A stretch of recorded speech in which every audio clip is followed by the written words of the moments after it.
Hello and welcome to I'm Sorry I Haven't a Clue, for what is in fact the last show in the current series. And to express how we all feel at this news, a few short words might be appropriate. Although a few longer ones, like overjoyed and euphoric, might be even better. You join us once again in the fine city of Cambridge, whose famous university has links with many well-known names. In fact, our own Barry Cryer was recently offered a chair here. What a nice old lady.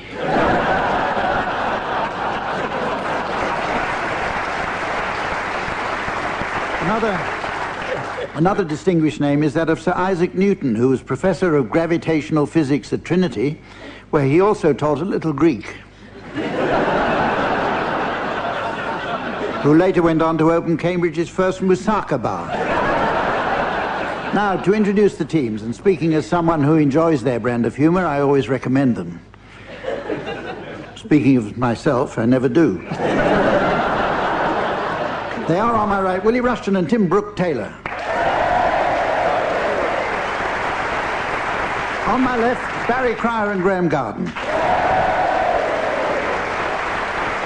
And a warm welcome, please, for our ever-faithful scorer, the lovely Samantha.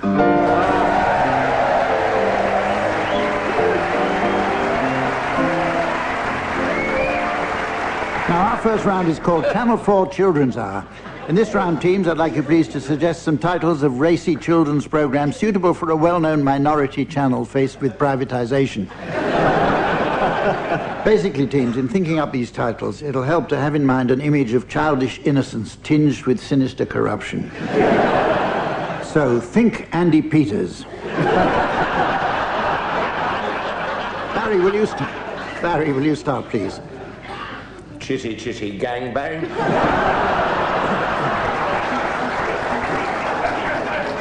101 Reservoir Dalmatians. Directed by Quentin Dandiambino. Louisa May Alcott's Big Women.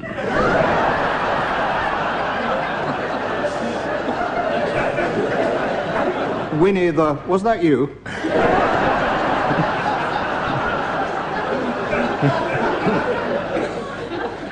Electric Blue Peter. Snow White and the 9.5 Dwarves. Bill and Ben behaving badly.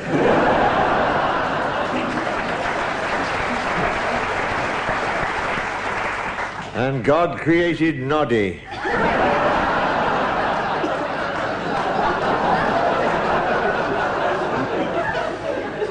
Muffin the Mule.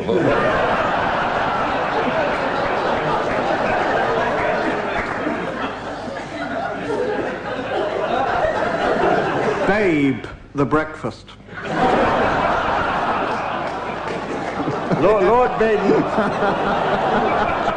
Lord Baden-Powell's famous book, Snorting for Boys.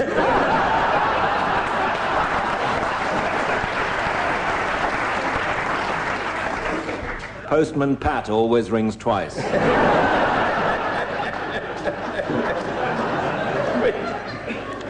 Jack and Orgy. Last Tango in Trumpton.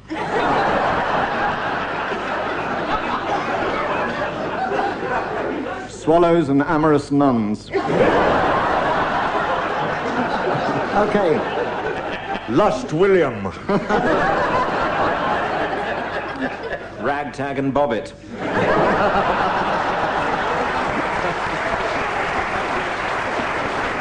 Okay.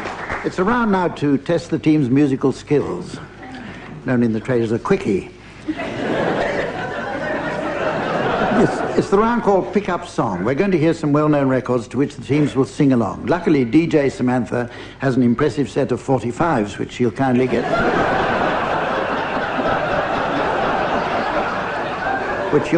out and spin for our delight. She's poised at the disco turntable, ready to reduce the intoned modulation of the sound frequency to nil, a process known to radiophonic engineers as twisting the knob. As the volume fades away, the teams will continue to sing, the object being to stay in time with the record. If, when the music reappears, they're within a gnat's pizzicato of the original, I'll be awarding points, and points mean prizes. What do points mean? Prizes! I wasn't asking you. This week's prize comes from the Duchess of York's Essential Hair Care range. It's a year's supply of wash and go skiing.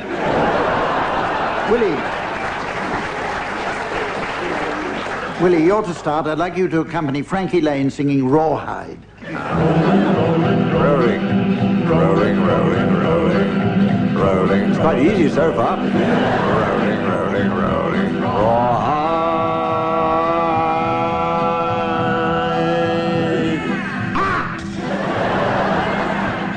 Oh, that's quite fun. Rolling, rolling. Though the streams are swelling, keep them dogies rolling. Rawhide. Through rain and wind and weather, hell bent for leather, wishing my girl was by my side. All the things I'm missing, good victuals, loving, kissing, awaiting at the end of my ride. Move 'em on, head 'em up, move 'em on, head 'em up. Rawhide, crack, let 'em out, ride 'em in, let 'em out, cut 'em out, ride 'em in, rawhide.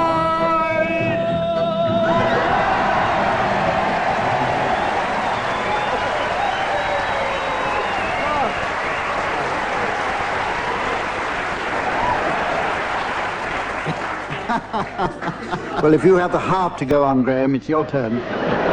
Would you please accompany Lee Dorsey singing Working in a Coal Mine? Going down and working the coal mine. Oops, about a sweat. Working the coal mine. Going down, working the coal mine. Oops, about a sweat. Down 5 o'clock in the morning. I'm already up and gone. Lord, I'm so tired.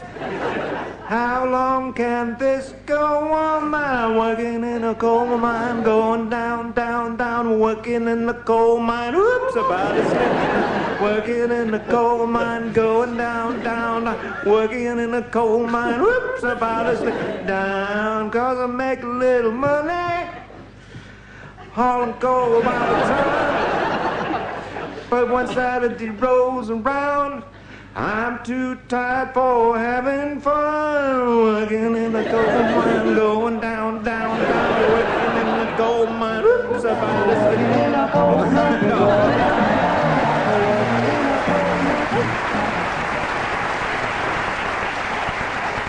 I think this is a fix. It's up to you now, Barry. I'd like you please to accompany Elvis Presley singing All Shook Up. Well, bless my soul, and what's wrong with me? I'm itching like a man on a fuzzy tree. My friends say I'm mad and wild as a bug. I'm in love. I'm all shook up. Oh, oh, oh, yeah, yeah, yeah. Well, my hand is shaking and my knees are weak. I can't seem to stand up on my own 2 feet. Who do you think when you have such luck? I'm in love. I'm all shook up. Oh,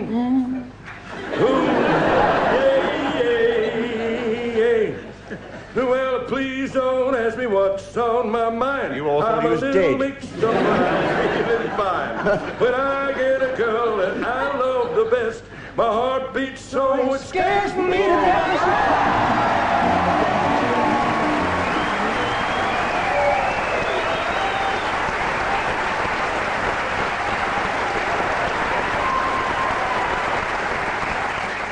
Finally, Tim.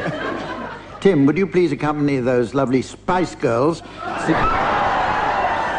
singing their delightful number, Wannabe?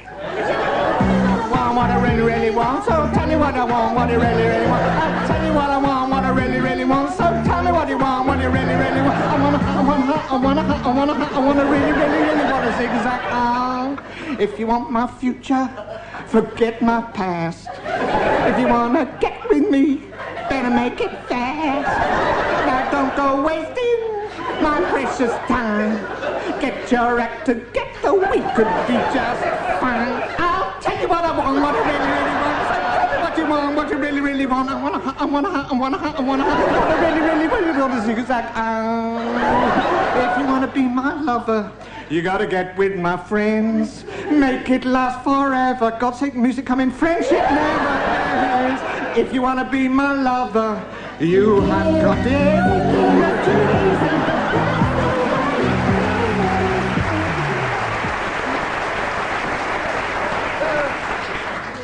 Okay, teams, our next round is called Word for Word. In it, I'd like you please to take it in turns to exchange a stream of random words without the slightest hint of sense or logic. Much the same way as Barry does after a long lunch. The opposing team should challenge if they notice a connection. And if I uphold the challenge, which I'm unlikely to, because after a whole week to get it mended, they still haven't fixed this buzzer.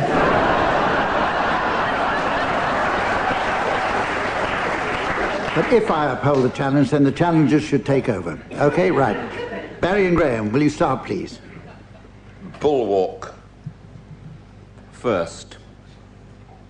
Chalice. Pod. Fur. Coat.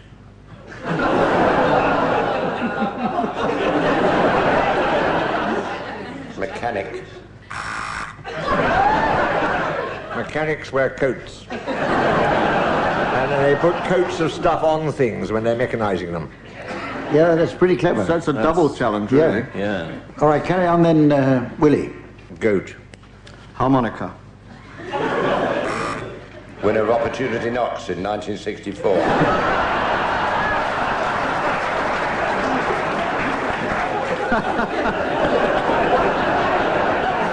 I remember that, Barry, but what did you do with the goat?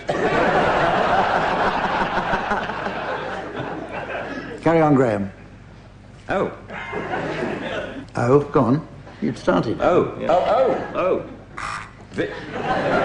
O is the same word as O. Yeah, I'll buy that. Yeah. Carry on, Tim. Away with it. Internet.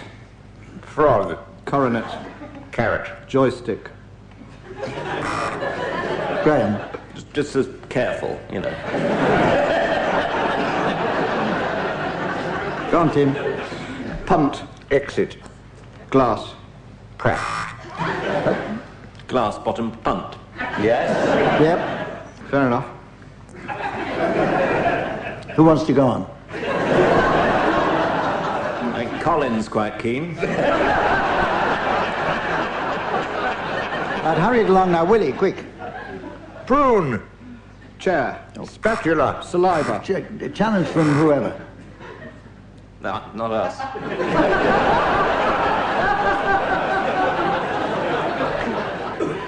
Okay. As we're about halfway through the show, the theatre management have asked me to pass on this message to our audience. Anyone wishing to avoid the crowds when leaving, please try to wait till the end of the show.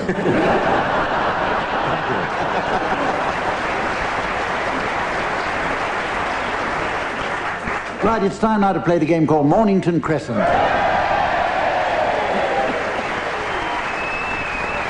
But before we do, I noticed from the bulge in our postbag this week that another card has flooded in from a Mrs. Trellis of North Wales with comments on her favourite show.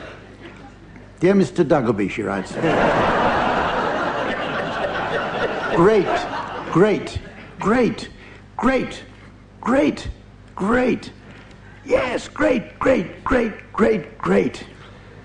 Does that Delia Smith do nothing else all day? Yours sincerely, Mrs. Trellis. Right, back to the game, teams, and since we're in Cambridge, we'll play according to Trumpington's variation. That's a refined and highly cerebral version, generally preferred by intellectuals. But we're going to play it anyway. It tends to be rather a defensive game, teams, in which positional play is of the essence, so take care not to become blocked, boxed, or cornered. I'll start you off, teams, with Albright's opening, okay? Totteridge and Whetstone. Tim, will you continue, please? Well, I think there's only one way to go from there, but I'm not going that way. It's usually Regent Street, but I'll try Lower Regent Street. Oh, careful. King Street. Yeah. Which one? Cambridge one. Don't be silly. That's just foolish. Oh, yes. Not the Hammersmith London one. Cambridge. King Street in Cambridge. Yeah. Yeah, go on. That's right. Go on, Willie. Oval Road. Thank you. Swiss. You get Fox. She knows Albright's openings. Swiss cottage.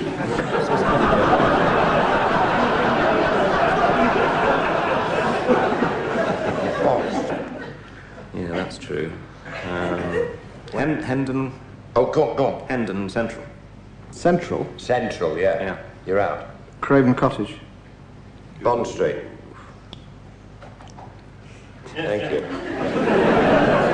Fulham Palace Road. Yeah, very good. Thank you. You could have whooped. I think you're... Thank you. I think you're boxed. I think you're boxed, Willie. No. He's blocked. I think Boxed, so. he's not boxed. Blocked, but not boxed.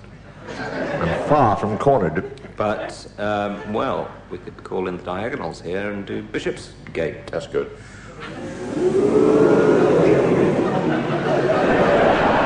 Oh, we laugh in the face of danger.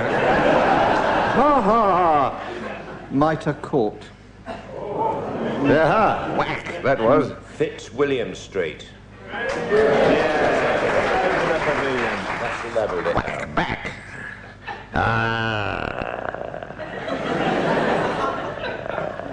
Well, may you pause. The embankment. Oh, Ha ha ha. Oh. See the smiles vanish from their faces. It's like, whoosh. The colour has washed from their cheeks. You'd swear they're in black and white now, wouldn't you? Look at them. The Hague.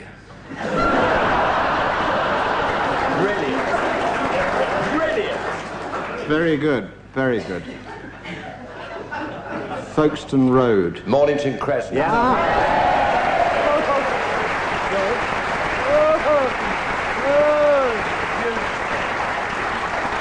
It's time now for a round of limericks. Actually, it's quite interesting where the name limerick comes from. It's a corruption of the old French word for America, l'Amérique. No, it's true. It's not a bluff, it's true. French migrants sailing to the New World will be blown off course to Southern Ireland, where they landed and mistakenly called it l'Amérique. There's still a large community of Limerick French to this day, as visitors to their annual festival of sheep burning and lorry wrecking will testify.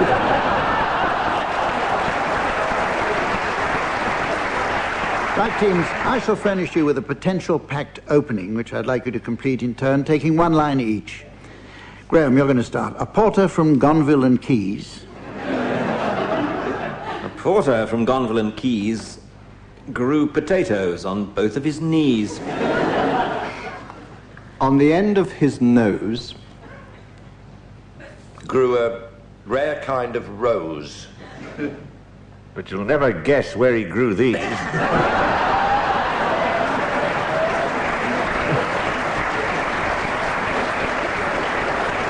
Tim, here's yours. While out with a couple of blues.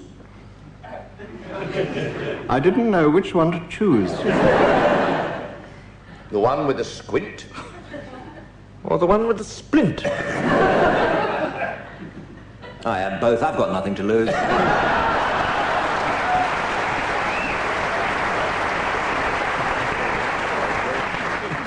Barry, here's yours. While out on the cam in a punt.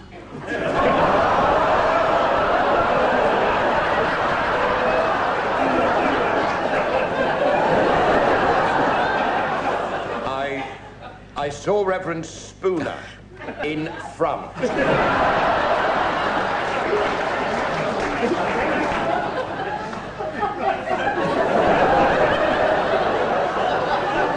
He said, "What a day gay."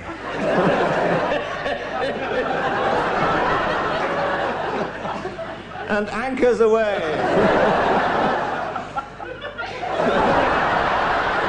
And make way for my podding sunt.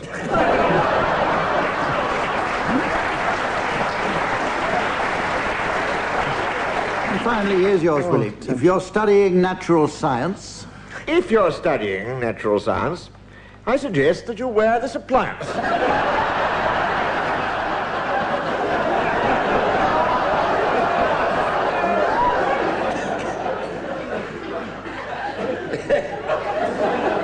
You strap it on thus.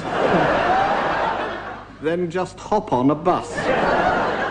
And you'll find you'll get masses of clients.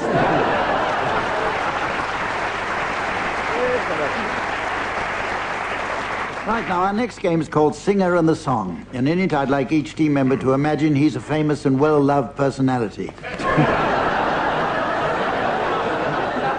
And then adapt a song of my choosing to the style of that personality. You'll be accompanied by Colin Sell, who'll be trying to adapt his style to that of a pianist. Actually, you might be surprised to hear that Colin's releases invariably go straight in at the number 1 spot. Usually when he's aiming for the treble 20. Barry, we'll start with you. Would you please sing Zippity-Doo-Dah to the style of Quentin Crisp?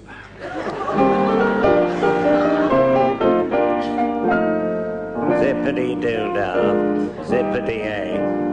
My, oh my, what a wonderful day.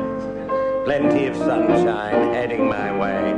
Zippity-doo-dah, zippity-ay. Mr. Bluebird on my shoulder. It's the truth, it's actual, everything is satisfactory. Zippity-doo-dah, zippity-ay. Wonderful feeling, wonderful day. Look at the Machineer.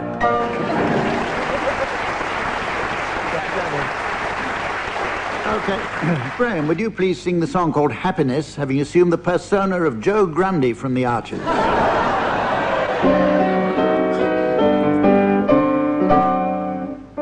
Happiness. Happiness. Greatest gift that I possess. I thank the Lord I've been blessed, Clary. More my share of happiness. Me, this world is a wonderful place. Her farm burning down. I'm the luckiest human in the race. I got no silver. I got no gold. I got happiness in my farmer's land. Happiness to me is an ocean tide. Sunset fading on a mountainside. Big old heaven full of stars above. And I'm in the arms of Simon Pemberton. Happiness. Happiness. Greatest gift I possess, Eddie. I thank the Lord I've been blessed with more than my share of happiness.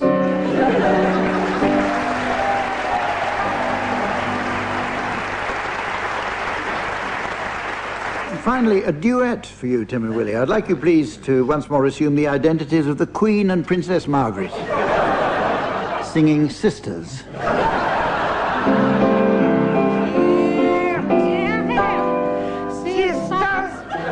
Sisters, yeah, we never such devoted sisters. Never had to have a chaperone. No, sir. We are there to keep our eye on her. Caring, sharing every little crown that we are wearing. When a certain gentleman arrived from Greece, she wore the dress and I phoned the police. All kinds of weather, we stick together. The same in my rain and sun. Two different faces, but in tight places. One thinks and one acts as one. Those who've seen us know that not a thing can come between us. Many men have tried to split us up, but no one can. Nobody can. Lord help the mister who comes between us and our sister.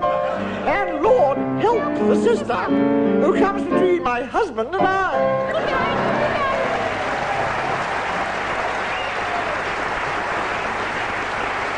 Well, we'll soon have to say farewell, but there's just time, I think, to fit in a round of Biscuit Makers Film Club. So, teams, while Samantha nips out to enjoy a mouthful of Jacobs...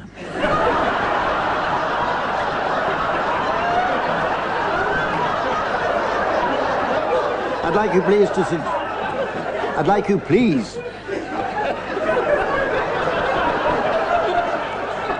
please to suggest some titles of films likely to prove popular with an audience of biscuit makers. Okay, Tim, start up.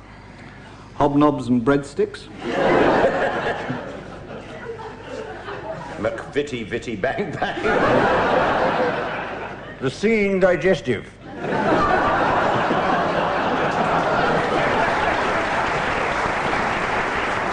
And there's the First Wives Club.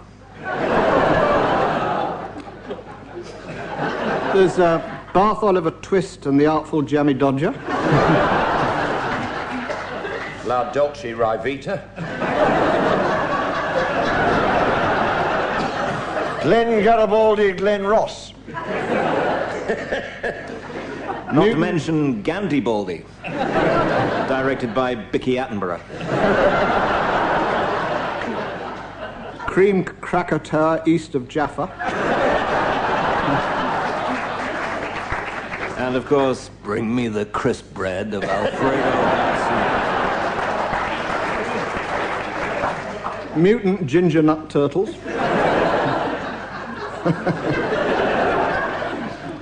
The Penguin has landed.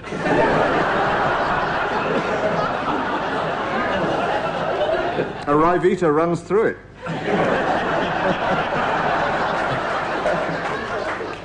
Flash Bourbon. The Crumbs of Navarone. Lord of the Squashed Flies. starring Jack Lemon Puff. Charlie your wagon wheel. J.R.R. Tolkien's The Hobnob.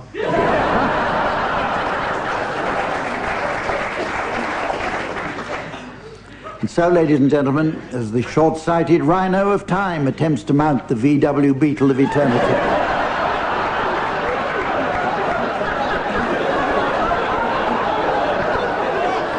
And the rubber glove of hope gets lost in the Aberdeen Angus of destiny. I notice it's the end of the show, and indeed the series. So from Samantha, the teams, myself, and the good people of Cambridge, goodbye. Hello and welcome to I'm Sorry I Haven't a Clue.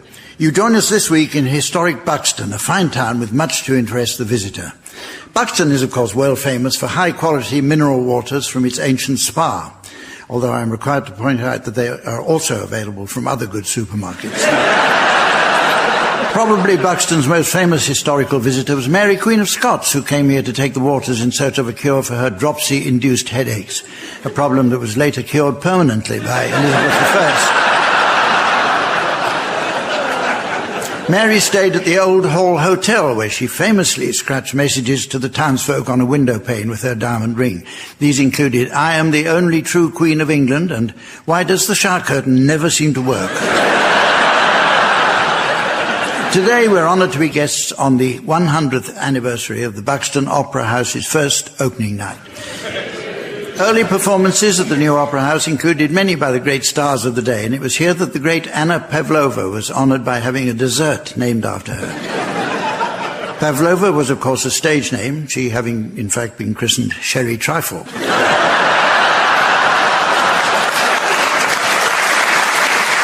The theatre is said to be haunted by the ghost of a poor soul who became so distraught at one of the first performances that he threw himself from the upper circle, which is why safety barriers have had to be erected before I can say, let's meet the teams. On my left, Barry Pryor and Graham Garden. On my right, Tim Brooke-Taylor and Harry Hill. And please welcome the ever-fragrant lady who's been like a right hand to me for many years, the delightful Samantha.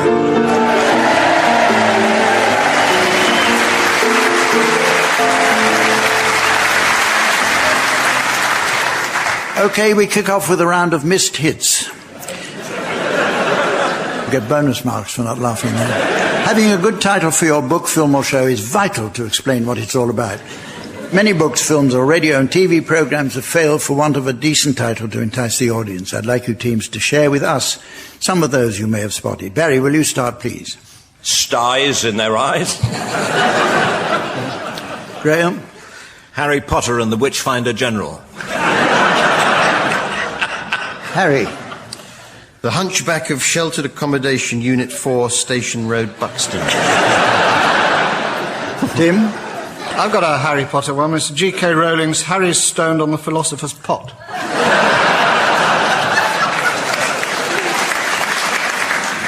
Whatever happened to Baby Sham? Men in Blackpool. The parcel force man only rings once and then runs off, and when you go...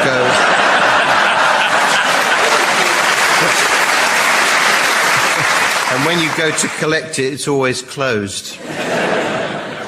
Crossroads. The third sense. I see deaf people.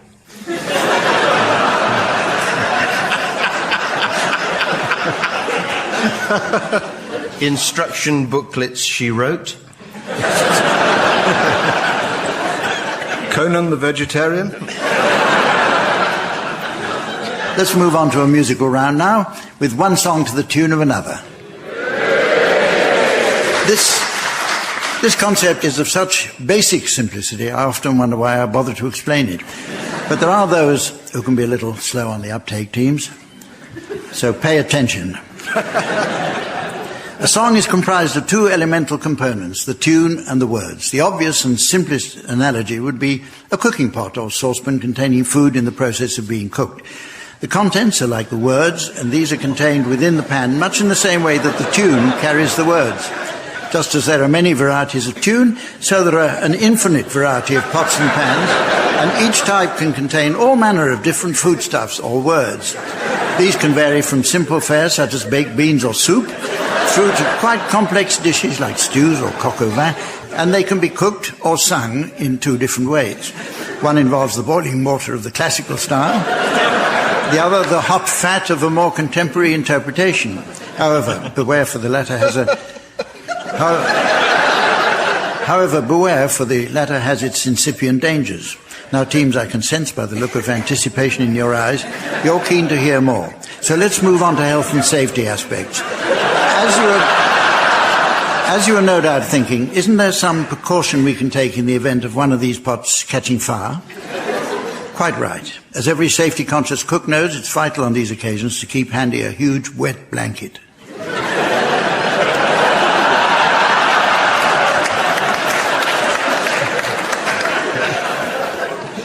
At the piano we have...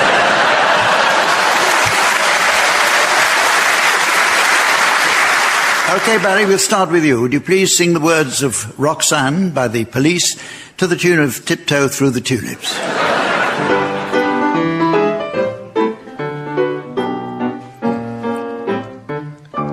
Roxanne, you don't have to put on the red light, 'cause those days are over. You don't have to sell your body to the night. Roxanne, you don't have to wear that dress tonight, walk the streets for money. You don't care if it's wrong or if it's right. Roxanne, you don't have to put on the red light. I loved you since I knew you. I wouldn't talk down to you. I have to tell you just how I feel. I won't share you with another boy. I know my mind is made up. Turned out nice again.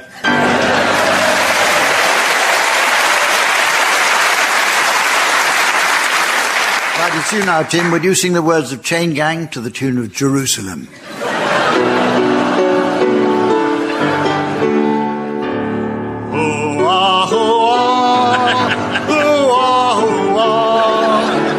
That's the sound of men working on a chain gang.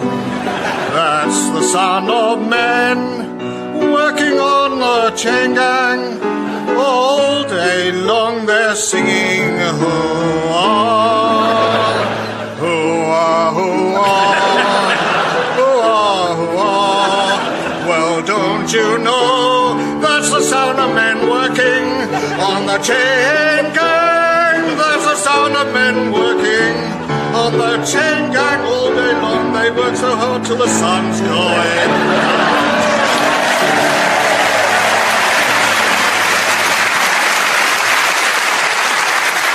Okay, Graham, would you sing the words of the theme to the Flintstones to the tune of My Way?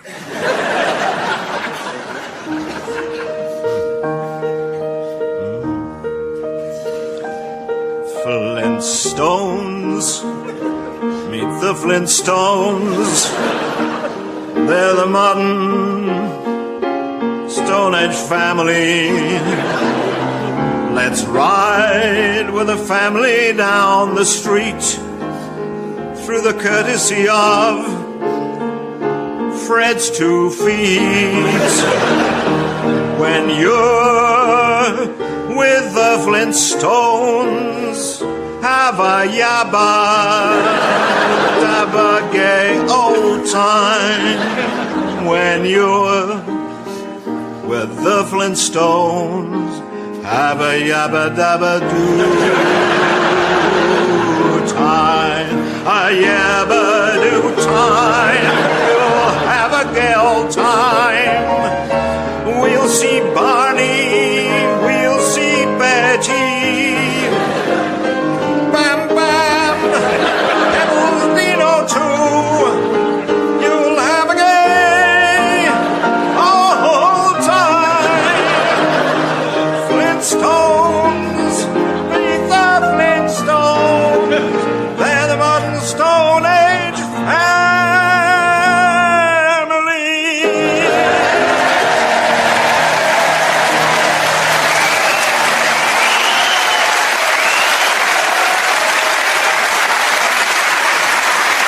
And finally, Harry, would you please sing the words of the ugly... And finally... Oh, that's unfair. Oh, no. And finally, Harry, would you please sing the words of the Ugly Duckling to the tune of Harry Nilsson's lovely Without You? I'll have a go. Best of luck.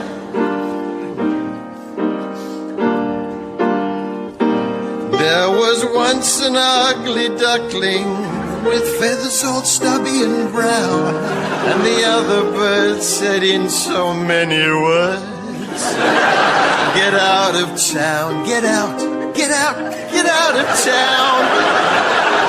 And he went with a quack and a waddle and a quack in a flurry of eider-down. That poor little ugly duckling went wandering far and near, but at every place they said to his face, now get out of here.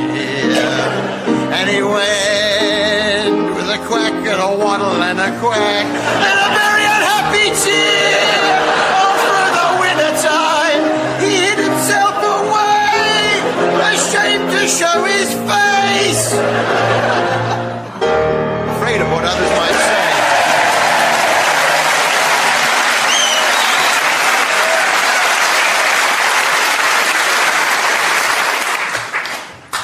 Good gracious. It's by Hans Christian Andersen, that. He had a brother, Hans Muslim Andersen. Okay, the teams are going to play a board game now. Nothing new there. I've been playing a board game for 31 years, man and boy. Another pastime we particularly enjoyed was Cluedo, the entertaining board game that explores the lighter side of psychopathic serial killing. But this week we're playing a special game of Monopoly, which, in a fitting tribute to the Golden Jubilee of Her Majesty's coronation, is the royal version. Okay, Tim, you can start this one. I can. Yes. I think I'll be the carriage.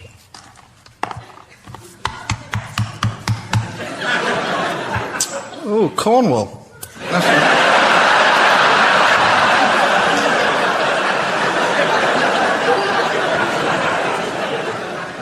Whose go is it? Barry. I'm the cannon. Where's it gone? Oh, that'll do. You're fired. Oh, community chest. Go back to the old Duchess of Kent Road. You don't get much rent from that one, though, do you? No, no. Is it? Princess Michael, of course. Right. Is it my go? Yeah. Yeah. 5. 1, 2, 3. 5. Take it. By the way, I should have said I'm the golf cart. Chance. Keep your Queen Mother sightings coming in. Chance. She had the golf cart, but she never played a hole, did she? She's one of those people who likes to get all the equipment, but never... She had a full-size snooker table at home as well. Yeah. She never potted a ball. I've got a tracksuit. I had it let out. Chance. It says, you win 73rd place in a beauty contest. Sorry, it's all that inbreeding. Oh, my turn. Right, where's the dice shaker? It's his day off.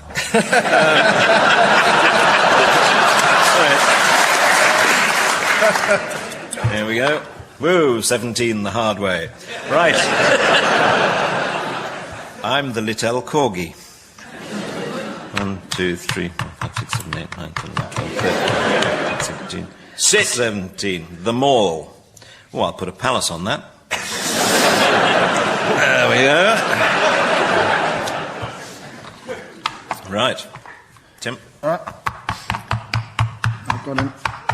26, I've got. Oh, community chest. Go straight to Mystique, do not pass Goa. Right.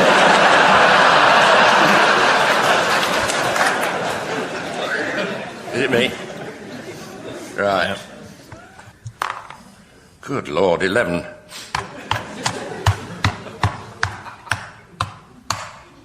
Oh, community chest. You are Fergie. Go away.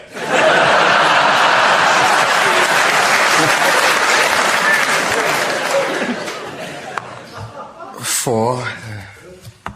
There's Chance again. I can't believe that. Speeding fine. Pay 50. Oh, sorry, sir. I didn't know it was you.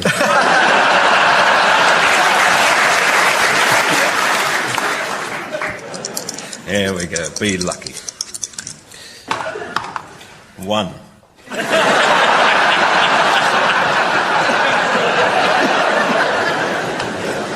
Chance again. I can't believe it. God. Improve image. Go back 3 centuries.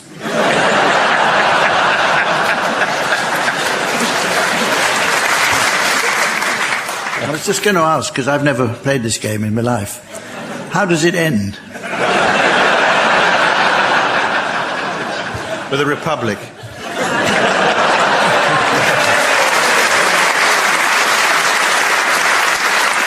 Okay, the next round is all about the science and psychology of product marketing. To encourage us to make purchases, many retail chains are surreptitiously using smells to make us feel hungry. Supermarkets routinely have the aroma of baking bread permeating their stores, while Dixons fill their shops with hopeless farts.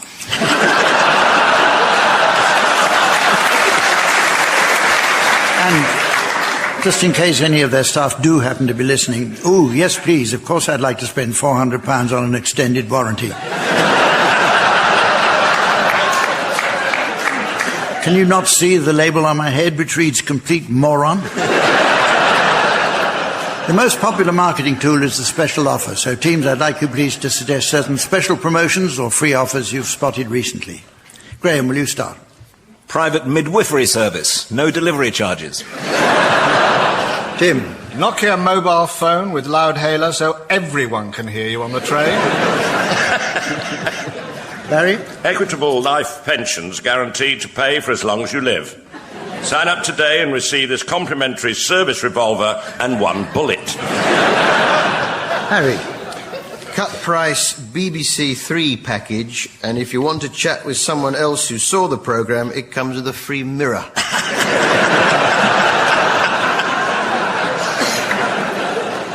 I've got a book here. It's Maths for Beginners, 3 for the price of 4.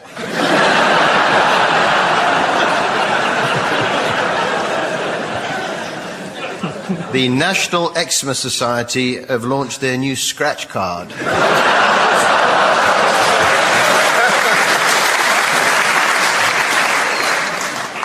You can't win anything, but it makes you feel better taking part. Brand new Stanner stairlift with free parachute. Do you like large, empty glass boxes? Then come to the Iraqi National Museum.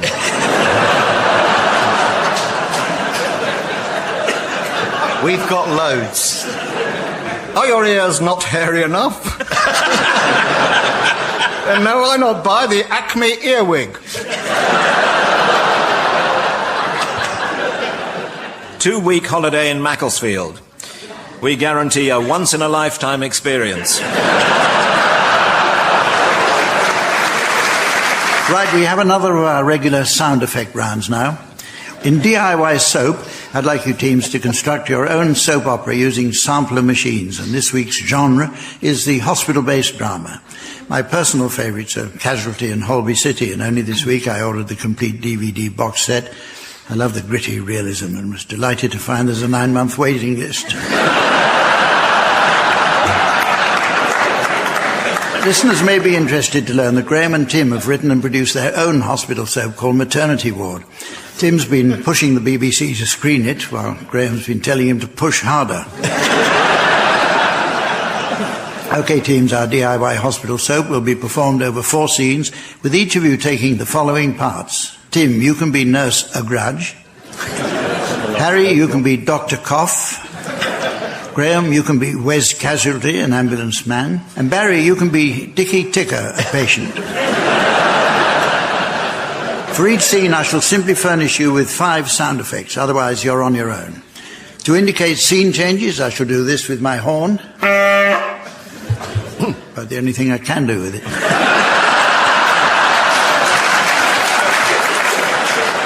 Okay, you give up so easily. Okay, your episode title is An Accident Waiting to Happen, and these are your first 5 sound effects.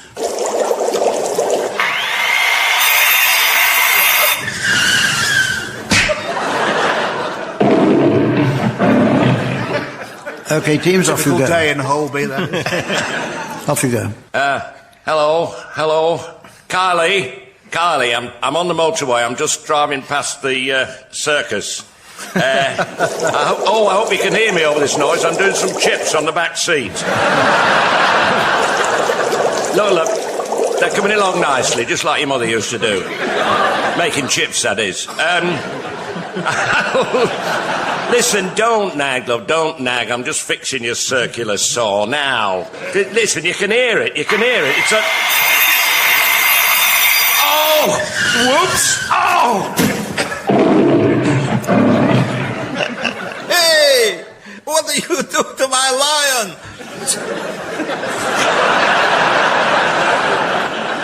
Take that! Oh!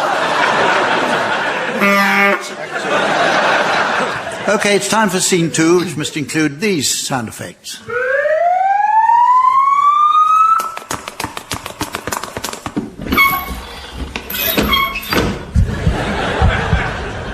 Okay, off you go. Right, here we are at the hospital. Never mind that siren. Come on, sir. In you go, on the stretcher. That's right. I'm ambulance man. Where's Casualty's the name? What's the matter with patient? He's a young man, aged 29. He's a... what? 29. He's a punch victim. Pupils fixed, GCS 9, 140 over 80, IV push, stats clear. ABC, bloods, tightened match, gas neg, ABCDEF, as a matter of fact, Glasgow camera scales 8 now, and rising BBC. Hang on a second while I get a pen. All right. Right, time for scene 3 now, which involves these sound effects. Slap. Off you go. Right.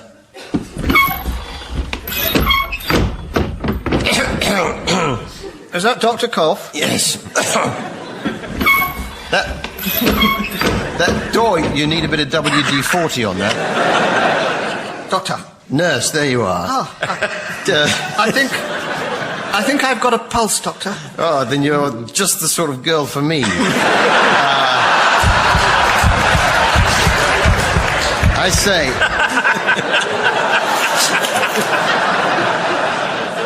now, just do this quickly. I opened this hospital in the... No. So... Okay, time for the exciting cliffhanger denouement teams, which is to include these sound effects.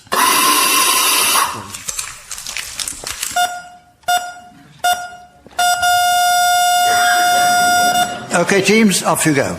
Right, get him onto the ventilator. We'll take his pipe out first, you fool.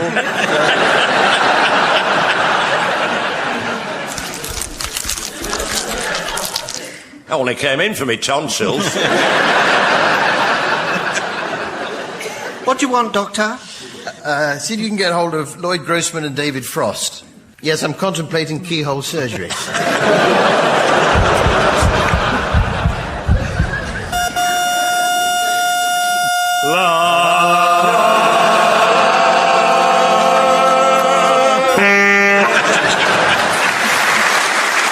Well, I notice it's nearly the end of the show, but it's just time to squeeze in a round of Entomologist's Songbook. Samantha tells me she has to nip off now to meet her new gentleman friend, who's an avid collector of rare beetles. She says he has an incredible long horn, which he's keeping in a shoebox for her. He told her that if you tickle it, it jumps out halfway across the table. So, teams, while Samantha's away enjoying that, I'll invite you to suggest song titles likely to appeal to an audience of entomologists and other insect lovers. And, Barry, will you start, please? Weevil overcome. Bebopaluma, a wasp, bam boom. Tet, tet, tetsy, good fly. Norwegian woodlouse. Where did you get that, Nat? This old louse, sung by Nat King Cole. He also recorded Let There Be Lava, didn't he? Yes. Did he really? I didn't know yes, that. That yes. was on the Sergeant Pupa's Lonely Hearts Club. Oh, and of course, Oh Mine Pooper. Do you remember that one? Yes. Eddie Yes. Calvert, the man with the golden hornet. A sleepy cocoon.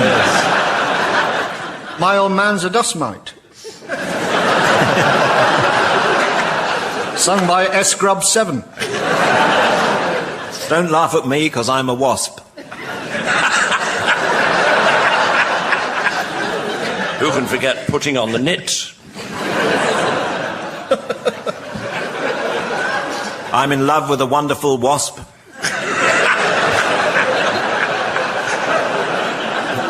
What's it all about, aphid?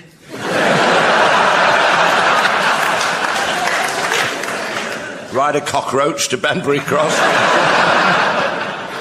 Hey, you, get off of my wasp. Stick insect on my collar. By Moth the Hoople. My old man said follow the wasp.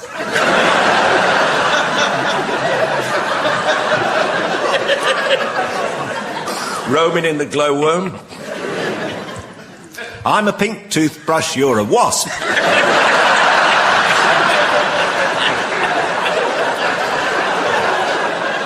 You like this one, Graham? Wasp sting Matilda. So, ladies and gentlemen, as the Steve Davis of time clambers over the table of eternity to reach for another red, and the wine waiter of destiny asks him to leave the restaurant, I notice it's the end of the show, so from the team, Samantha, myself and the good folk of Buxton, it's goodbye.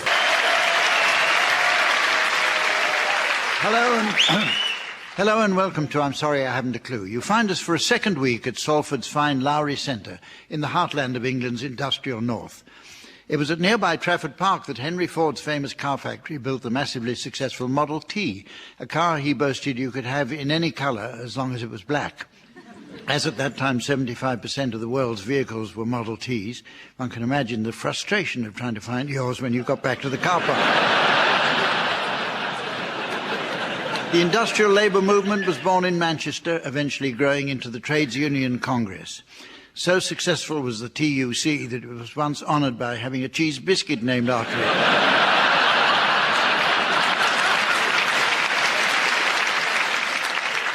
The women's movement also started here with Emmeline Pankhurst and the Suffragettes, who toured with Billy J. Kramer and the Dakotas.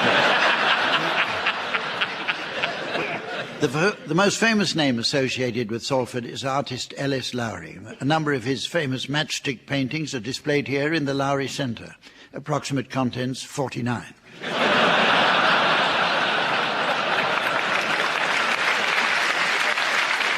The TV antiques expert David Dickinson spent his formative years in Manchester.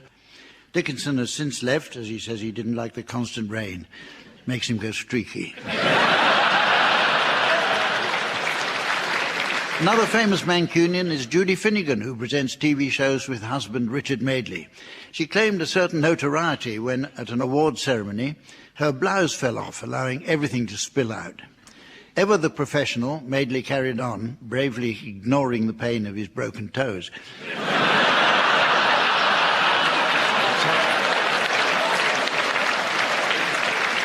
But Richard Madeley isn't alone in having to witness embarrassing disasters. Let me introduce the teams. They are, on my left, Graham Garden and Barry Cryer. And on my right, Tim Brooke-Taylor and Jeremy Hardy. And making a welcome return to lend a hand with the team's points, please welcome our delicious scorer, the ever-lovely Samantha.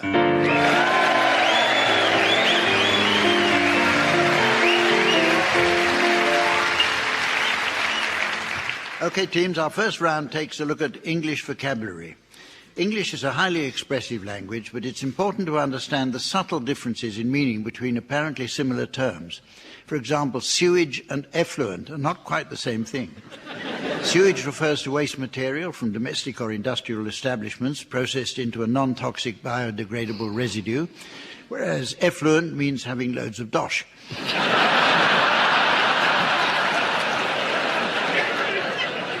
But the meanings of words are constantly changing, so I'd like you, please, teams, to share any new definitions you may have spotted recently. Jeremy, would you care to start, please? Focaccia, a bread with no interest in the Far East.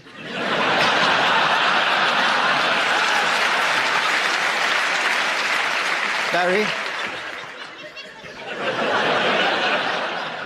Diamante, way to start a letter to Second World War Field Marshal. Graham. A retread, very red in Yorkshire.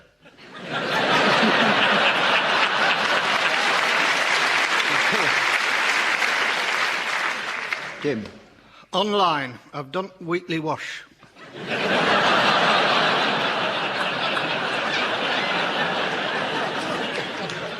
Evanescence, a Welshman who glows in the dark. Aperitif, Cockney dentures. Haddock, an enclosure for seahorses.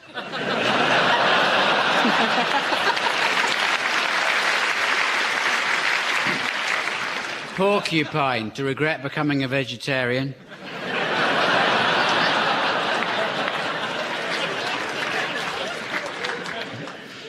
Wholesaler, Moby Dick's lunch. Pandemonium, a musical instrument that won't breed in captivity.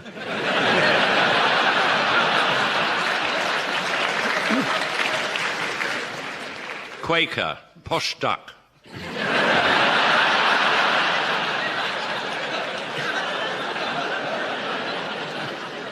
Satire, seated in a more elevated position.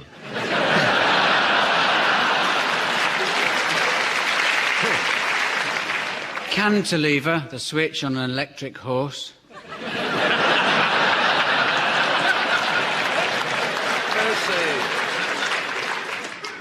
The teams are going to sing along now with some well-known discs in the round called Pick Up Song. Record researcher Samantha visits the gramophone library every workday, where she says she finds the old archivists like to indulge in petty bartering before they'll fetch her chosen discs. This could be irritating, but Samantha says she doesn't really mind if they want to dick her about 5 times a week.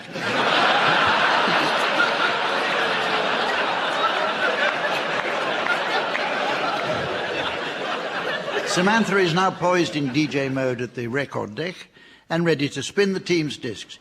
Each should sing along with his record until, at my signal, Samantha turns the volume down. If on the music's return you're within a gnat's crotchet of the original teams, I'll be awarding points, and points mean prizes. Crackerjack.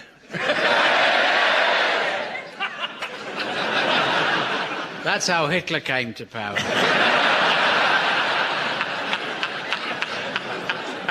This week's prize is a satisfying lunch snack that conveniently hangs itself from the ceiling. It's this tasty pipistrelle bap. OK, we'll start with you, Graham. Would you please accompany Brian and Michael singing Match Talk?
OK, you now, Barry, would you please accompany Salford girl Elkie Brooks singing Pearl's a Singer?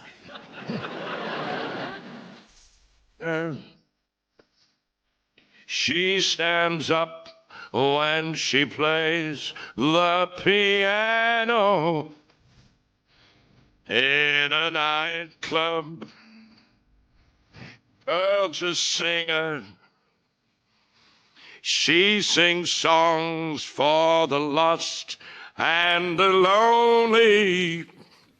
Her job is entertaining folks, singing songs and telling jokes in a nightclub. Pearl's a singer, and they say that she once was a winner.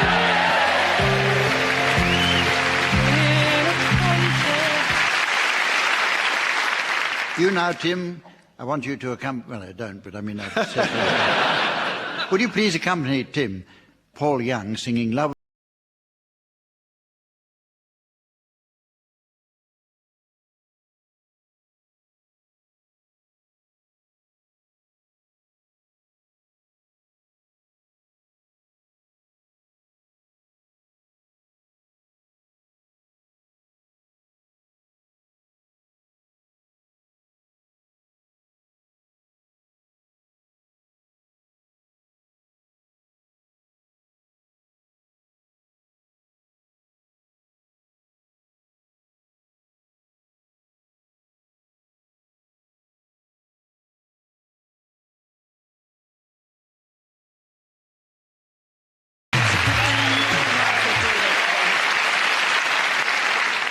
And finally, Jeremy, would you please accompany...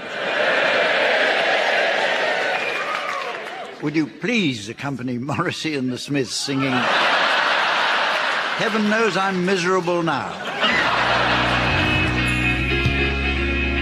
I was happy in the haze of a drunken hour, but heaven knows I'm miserable now. I was looking for a job and then I found a job, and heaven knows I'm miserable now. In my life, why do I give valuable time to people who don't care if I live or die?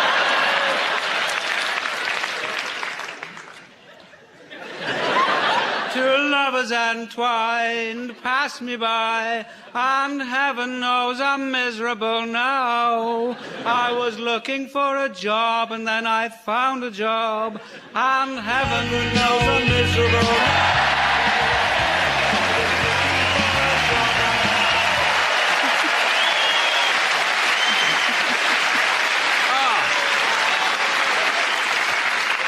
Where the hell did that come from? Your twin brother Jeremy couldn't sing it. I've just realised if I start singing in tune, I'm finished. I'd be like the Elephant Man having a nose job. Moving on swiftly, the teams are going to perform mimes now in the round called Sound Charades. This is based on the old TV favourite Give Us a Clue, where the players had to mime titles of books or films. It was conducted in silence, the performances were excellent, and the audience was delighted. Our team's version differs in just 3 ways. Quite remarkably, the late Elvis Presley was a great fan of the original and even invited them to Graceland. Elvis was amazed by the players' skills in conveying titles against a time limit. His biography records how Lionel Blair bent over backwards trying to fit in all the King's men in under 2 minutes.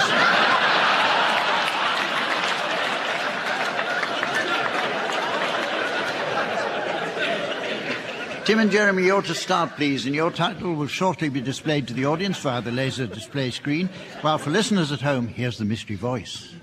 The Return of the King. The Return of the King.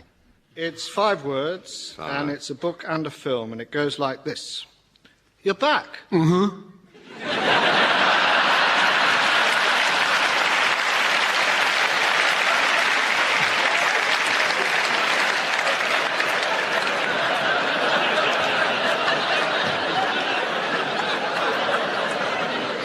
The Man with Two Brains. You're back. Return. Return of the... Yeah. Time's up. Is it of a zombie-ish nature? No. It would be if it actually happened.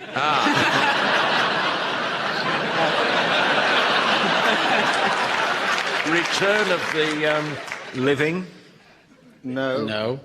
Naked. No. What was that noise that Jeremy made? Was it supposed to be... That was acting, Graham. Would you like to do it again? Yes. I'd like to hear it again. Mm-hmm. That was acting, was it? Of an Elvis persuasion. So it's Return of the King. Yeah. Right, it's your turn, Barry and Graham. Your title is now being exhibited on the laser display board, and here again is the mystery voice for listeners at home. Will and Grace. Will and Grace. Right. 3 words. TV. Now then, are we all gathered? Well, it says here, I, Edith Marjorie Thompson, being of sound mind, hereby divide my estate. Excuse me. Before we start, for what we are about to receive...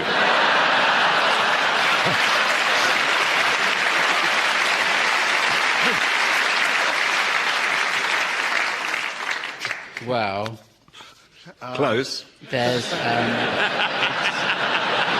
it's something and something. Oh, yes. Will and Testament, or even Grace. Speedy round. It's time to play the game called Mornington Crescent.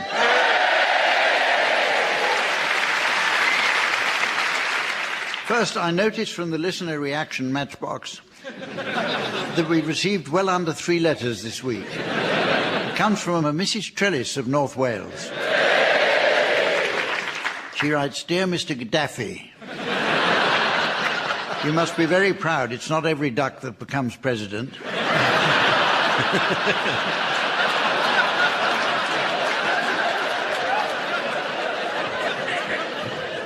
Yours in haste, Mrs. Trellis. OK, teams, this week we'll be playing according to the Hackney Carriage Society rulebook, in which players must actively demonstrate a knowledge of the knowledge by explaining their route plan between each move, plus any other relevant information. So U-turns count double, airports triple, and south of the river is out of bounds. Right, Tim, you can start. I'd love to, but I'm afraid I'm just going home. Vote for you, Mr. Littleton. Russell Square. Russell Square. Right. Strand. Strand. Yeah. What? No. What? No. You do a little Huey. Then when you felt better, you get back in the cab, use the back doubles. I admit, you're a bit naughty up a one-way. Along the river, right, through the Savoy Grill, out the front, Strand. Heathrow. Fair enough, you can now. You can now, and that's triple. Yeah, because you can fly there. I'm not sure you can fly, can you? No, not now. No. If you believe not in you the can Hackney fly. carriage.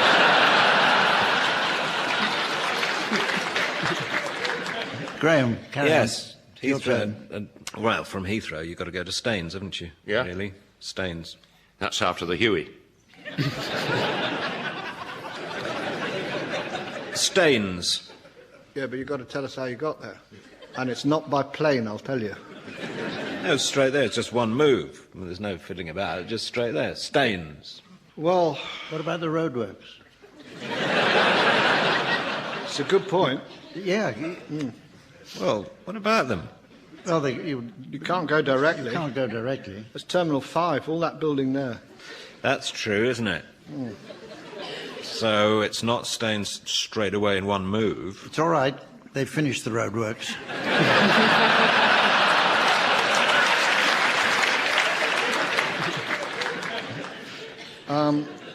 Kensington Church Street. So it's all right, I can go in the bus and taxi lane. Kensington Church Street? Yeah. Congestion charge there, isn't it? Well... Not for us. No. Incidentally, I had that Barry Cryer in the back of my cab the other day. Doing a Uis. Kensington Church Street, Birdcage Walk. Yeah. How? Bayswater Road. Oh, yeah. Bat doubles through 3 parks. Yeah. Yes. Birdcage Walk. Yeah. St James's Park. I don't think you're meant to drive on the grass, though, eh? No, it's on the pathway. It's all right. Right, OK. Piccadilly. A5 to the M1. Straight up to the M40, M42, M6. Piccadilly.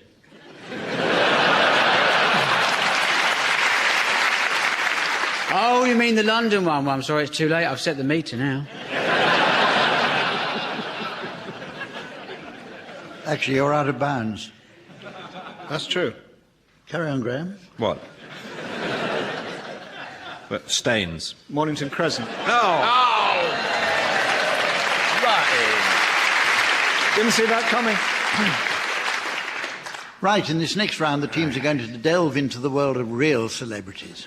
The cult of the celebrity is everywhere, with many lending their image to the promotion of consumer goods. I noticed recently on my pack of sausages a picture of Anthony Worrell Thompson in his kitchen. Underneath it said, "Prick with a fork."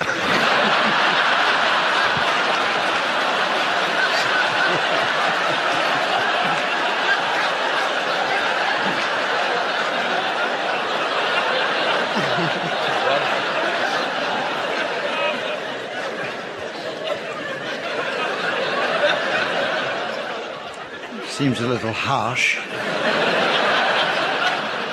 Teams, I brought along a selection of genuine magazine articles describing the daily routines of well-known personalities. However, certain key words or phrases have been removed. Your task is to guess what the original wording might have been. And we're going to start with you, Tim and Jeremy. And for you, I have the words of none other than Michael Jackson. Ooh. Can you guess the missing sections for me, please? I'm not going to do the voice. Can't get high enough. I never had a childhood. I was a star when I was... black.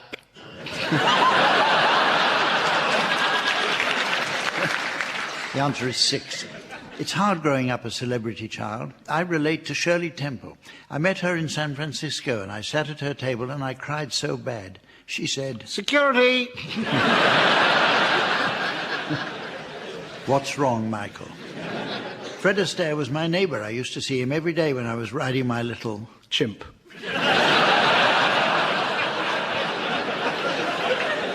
Motor scooter.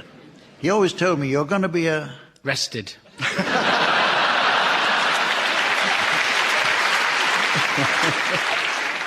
Big star. I've had very little cosmetic surgery. You can count it on 2 noses. fingers. People think I deliberately touch my crotch during the shipping forecast.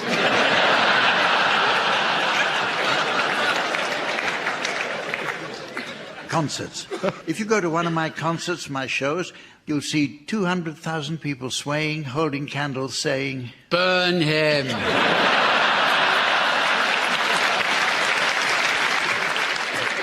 We want to heal the world.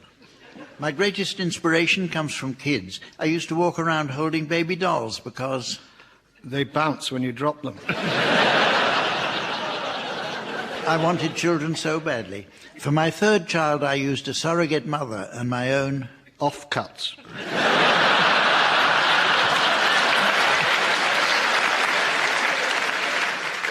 Well, the answer is sperm cells. Okay, your turn now, Barry and Graham. And for you, I have the words of Prince Charles. Can you guess the missing sections in this piece? It doesn't always work. Wait a minute, I'm still doing Michael Jackson. It's not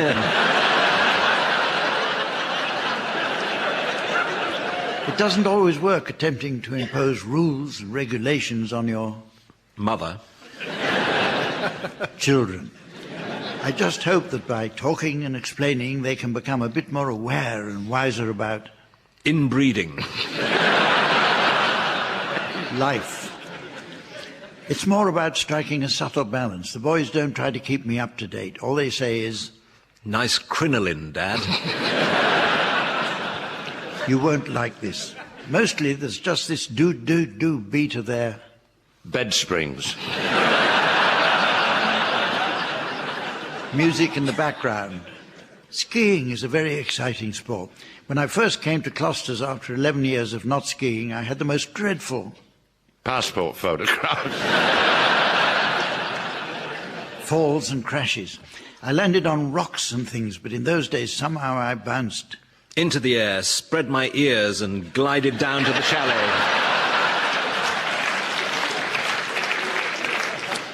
Back easily. In Germany, and I know it's very difficult to say, but they have a Deutsche Grammophon Gesellschaft. National service arrangement. Oh. They tell me in Germany that they couldn't keep their hospitals and old people's homes going without sick old people.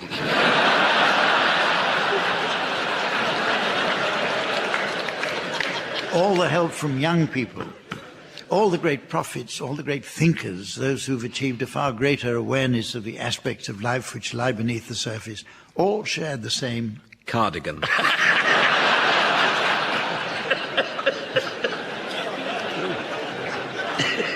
Understanding of the universe. My office is a gigantic place called Cornwall. Charitable organization.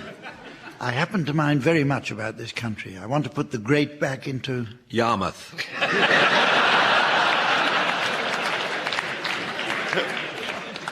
Britain. Well, I notice with a sudden surge of relief, it's very nearly the end of the show, but it's just time. Well, it's just time to fit in a round of Naturist Film Club. Samantha is off on a tour of the Lake District with a naturist gentleman friend who wants to strip off a Keswick and Cockermouth.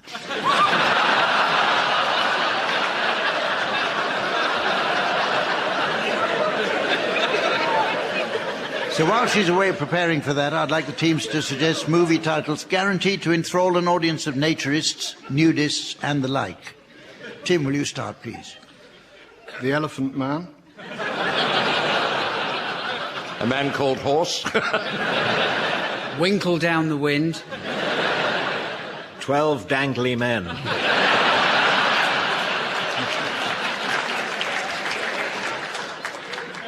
When Harry Met Sally. The French lieutenant's a woman.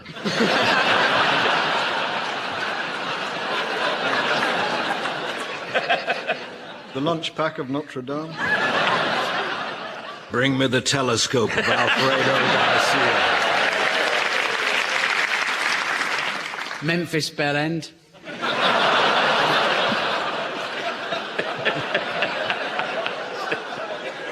Oh, dear. Indiana Jones and the Last Chicken at Sainsbury's.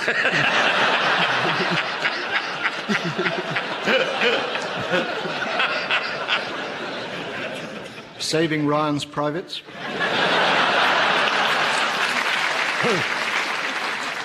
My big fat Greek wedding tackle.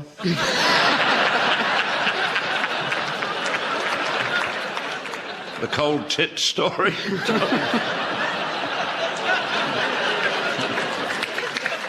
Bring the water cannon on. Oh. And so, ladies and gentlemen, I notice it's the end of the show. And sooner than any of us could have imagined, it's the end of another series. And how poignant it is to reflect back on the 6 weeks of wild applause and gales of laughter that the teams had hoped to get. Never mind. From the team, Samantha, myself, and the good folk of Salford, it's goodbye. Hello and welcome to I'm Sorry I Haven't a Clue. I'm delighted to say this programme is now being broadcast in the Falklands and is proving most popular. Willie Rushton, in particular, has attracted some enormous ratings. Well, you know what... sailors are. And Tim Brooke-Taylor is popular with the sheep. So, would you welcome Tim and Willie on my right? And Stephen Fry and Barry Cryer on my left.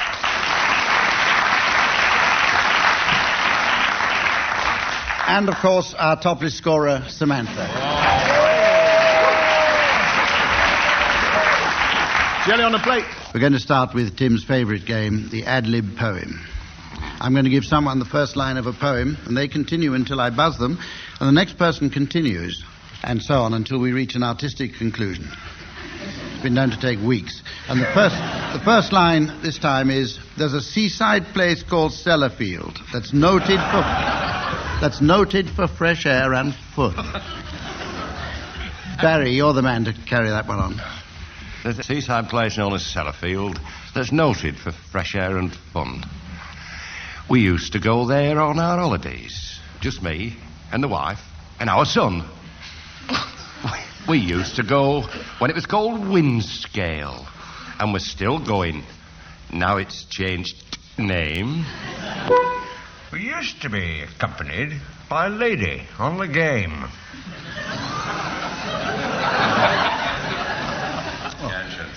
A huge and full-bodied woman with a head like Randolph Churchill's. Oh, damn, I thought you were going to press the buzzer. She used to run along the beach and chase the tiny turtles. She used to ride the donkeys. She used to build in sand. Doesn't use the rhythm method, does he? With her dear white-headed mother clutching her fevered hand.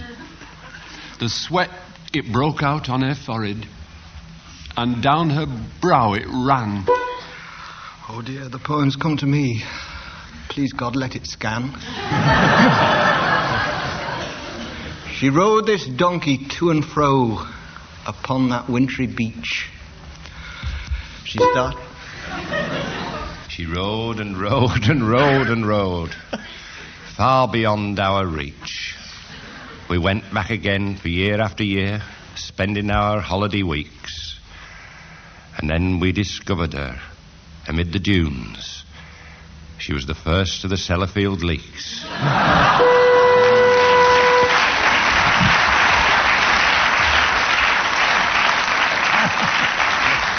Well, this is the point where I give the teams advance warning of the late arrivals they'll be announcing at the end of the programme. This week we'll be asking them for the late arrivals at the Nanny's Ball. The Nanny's Ball. It's a sort of contradiction in terms.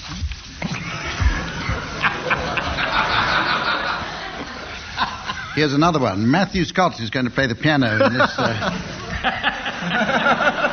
Because we're going to play the blues round. This is the round when each team has to improvise a blues with the members of each team taking alternate lines, and assistance, of course, is provided, if you call it that, by Matthew Scott at the piano. Barry and Stephen, will you give Tim and Willie their subject, please, for a blues? Yes. We'd like them to do the award ceremony blues. I woke up this morning with a mouth like Dennis Skinner's. Sorry about that. All right. Oh. I was thinking about the BAFTA Awards, the Oscars, the Sweat Awards, the Standard Awards, Sportsman of the Year, the New Year's Honours List, the Emmys, the Grammys, the Tonys, the Art Nouveau Awards, and the fact that I'm never ever among the winners. Then I thought, praise the Lord, I never have to sit through all those bloody dinners.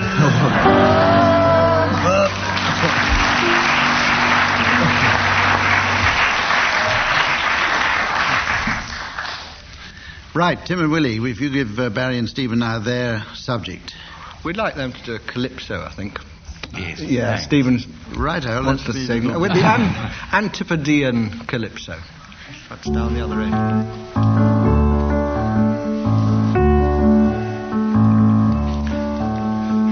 I was in New Zealand just the other day. My hotel was really fine, I'm pleased to say.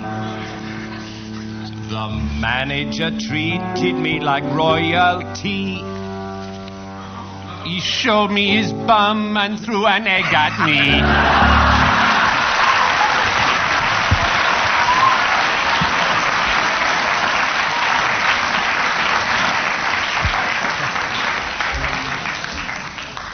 Excellent. I always get a Very laugh good. with Barry egg. and Stephen win that one. Certainly. Don't you agree? Oh, Do you certainly. agree? Do you I accept agree. that? Totally. We're going to play now Call My Bluff. You've probably seen the television program Call My Bluff. Well, we have an entertaining version of that game. I shall want our team members to define a word I shall give them. I shall then guess which is the true definition. And teams, now, your word is tortoiseshell. Tortoiseshell. Tortoiseshell. I think we'll start with you, Stephen, now. You're beginning to get the hang of things. Well, tortoise. In Quattrocento, Italy, when painters of the Sienese school used to do Madonna paintings, I bet you didn't know she was that old. They used to use a very particular pigment which they made up. It was a pigment of the imagination. No. They made it up out of a particular stone called lapis lazuli, which is very blue. And that became known as lapis lazuli.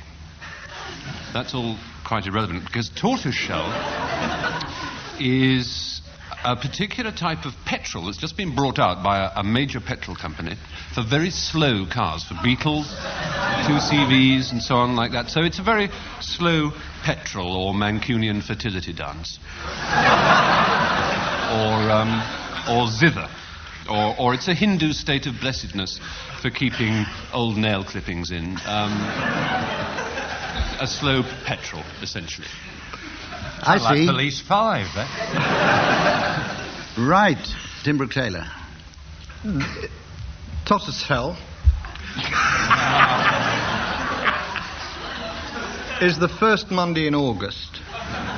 It's celebrated, if that's the right word, by all rag and bone men.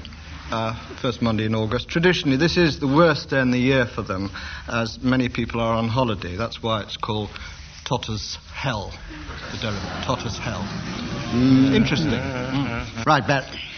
It's got three sort of little roots in it. It's tort, which is, as you know, an injury or harmful action for which you can bring a civil action. Tort. Ush, the verb from usher, to ush, which means to show people to their seats. And L, E-double-L, which is an international measure, but in England is regarded as 1 1/4 yards. So it is an injury sustained during showing people to their seats over a distance of not more than 1 1/4 yard. Tortoiseshell. Okay, Willie. But this is taut as well, but T-A-U-T, because it's taut as hell. It is tortoiseshell because it elides like that, because it means extremely tight as a judge. On your back, waving your legs in the air, turn turtle, hence tortoiseshell. Well, there are the definitions, and I have to decide now which is the correct one. Could be slow petrol, but I don't know. First Monday in August is doubtful. I can't remember there ever having been a first Monday in August. Barry's injury, we all know about. This is very interesting. No, I don't think it could be that. Willie Rushton. Could be Willie Rushton as well. Difficult, isn't it? Now we're going to play the game called...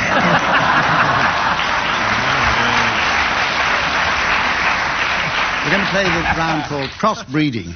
We're going to play a scientific round called crossbreeding, and I shall want our 4 geneticists to put their heads together, preferably on the same neck, and come up with suggestions for some new hybrid creatures. If you cross Dr. Fu Manchu and a prison sentence, you get Manchester United. If you crossed Frank Bruno and Nicholas Parsons, well, you'd have just 1 minute and 50 seconds. A bit of royal breeding. If you crossed Andrew Ridgeley and George Michael with Banda Gascoigne by kind permission of a leading member of the royal family, you get wham bam, thank you, man.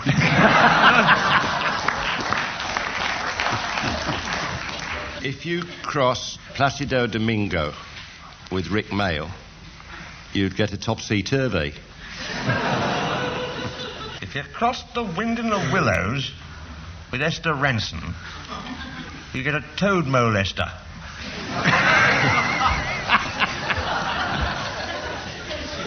If you crossed Thomas Chippendale with Michael Heseltine, you'd have a beautifully made cabinet that kept walking out on itself.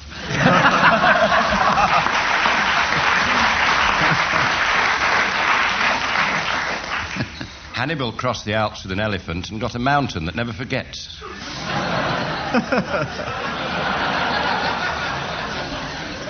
Cross Prince Andrew and the former Speaker Lord Tony Pandy, you get Randy Andy Pandy.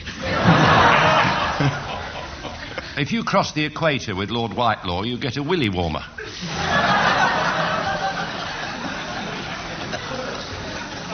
If you crossed Brian Walden and David Bellamy, you'd get that noise when you pull a Wellington out of a marsh.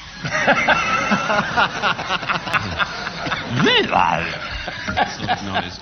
If you cross the Sahara with a Land Rover, look out for Mark Thatcher, the twit's lost again. If you cross Andrew Lloyd Webber, Geoffrey Archer, an Undertaker, and John le Carré, you get cats with arseholes wreathed in smiling.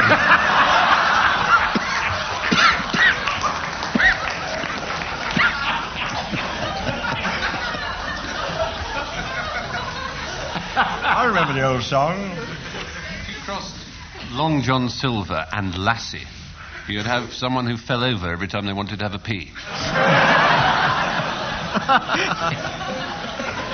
If I could just, as chairman, if I could just steer this programme tactfully back into the realms of broadcastable material. If you cross Long John Silver with Lionel Blair, you'd get Starstruck and Crutch. Well, I'm glad we cleaned it up. If you cross Mrs. Thatcher and Rupert Murdoch, you're fired. That's it. And with that, Willie leaps into the lead, and we go on to sing-along. In this round, each panellist has to sing along with a disc. Once the tune and the tempo have been established, the sound of the disc will disappear and the panellist will be left on his own. After an embarrassing pause, the disc comes back, and the panellist scores points if he's still with it. We'll start this round with you, Barry Cryer, and we're going to ask you to sing along with If, sung by Telly Savalas. Contradiction. If a picture paints 1,000 words, then why can't I paint you? The words will never show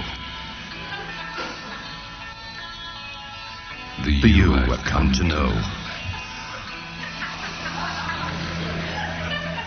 And if a face could launch 1,000 ships, then where am I to go?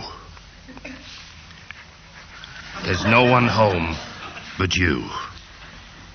You're all that's left. Me too, are all that's left. You're wrong. Very nearly, very accurate, Barry, but not quite. See if you can improve on that Willie Rushton with New York, New York, sung by who else?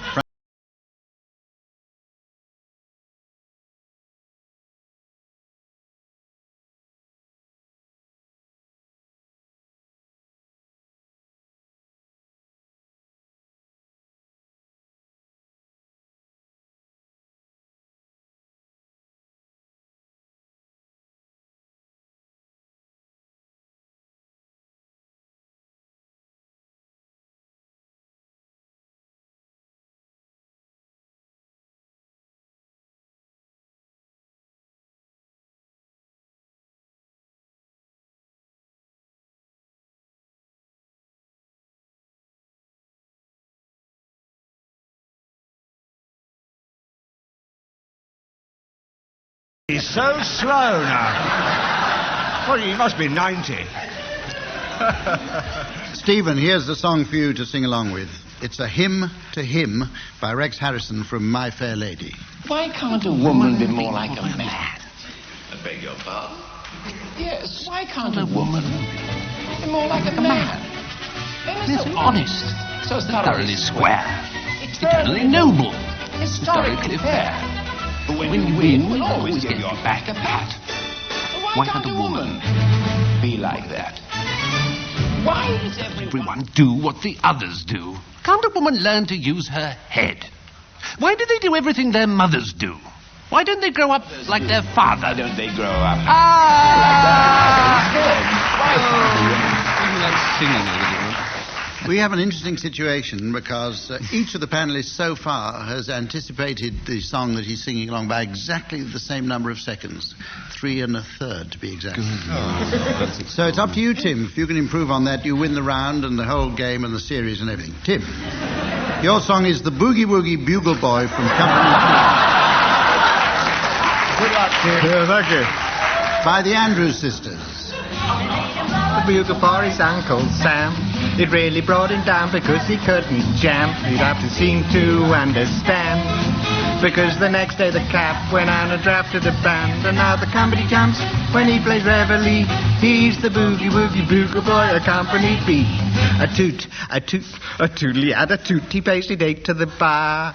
In boogie rhythm, he can't blow a note unless the bass and guitar is playing with him. He makes the company jump when he plays reveille. He's the boogie woogie bugle boy of Company B. Yeah. Oh, it's got to be our first time. Yeah. Andrews gets you moving. Never fails. Well, Samantha certainly enjoyed it. She knocked me off a chair twice. Okay, that's the end of that round, and we're going to go on to a new round called Blurb. This is a variation of Hype. In this next round, one team will describe a book in the most exciting terms possible. The other team will then have to identify the book. And Tim and Willie are going to go first. And while the identity goes up now on our studio computer, here's our mystery voice. Here's our mystery voice to tell you at home.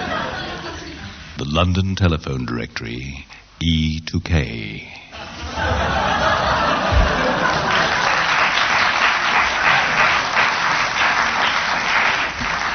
You find computers put your teeth on edge? It's that floppy chalk, isn't it? Tim and Willie, now, will you start to describe your book? A Cast of Thousands. Samantha Fox with not one Gandhi, but 2. You'll be stunned by the number of F's. With unforgettable numbers. Enjoy some heart-searching moments. And some Herbert-searching moments. You enjoyed the Jewel in the Crown. Well, thrill now to the Khyber Pass Tandoori 43 the Glebe SW15. Right. Stephen and Barry, any ideas? Oh, phone book? Telephone directory. Telephone directory. Well, that's not I'd like a little more than that. H. H to... H to L. No. H... A to D. E to H. E to... I don't want the audience to help with this. No. It's the London telephone directory. E to H. No, you're not going to get it, I'm afraid. Will you tell him? E to K.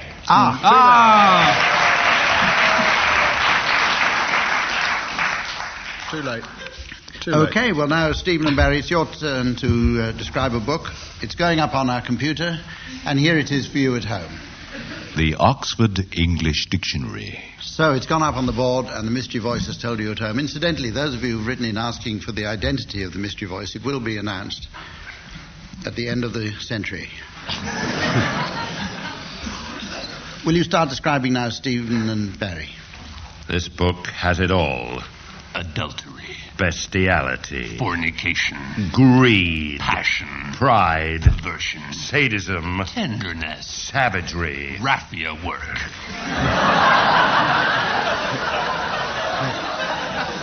All within the covers of this world bestseller. So vast its canvas, so broad its sweep. This book is impossible to pick up. 60 years in the making, lovingly tooled. Comes complete with marmoset and grouting. Right. Tim and Willie. I thought it was the Bible till the marmoset appeared. I thought it was a history of the GLC for a moment. The complete Oxford whatever dictionary. Get it, sir. What did you said? The shorter Oxford dictionary. Or the No, it's not. I must have what's on the card. Complete Oxford encyclopedia of all known facts. About marmosets and grouting. I can't give you any points if you don't give me exactly what's on the card. English. All right. Thank you, Tim.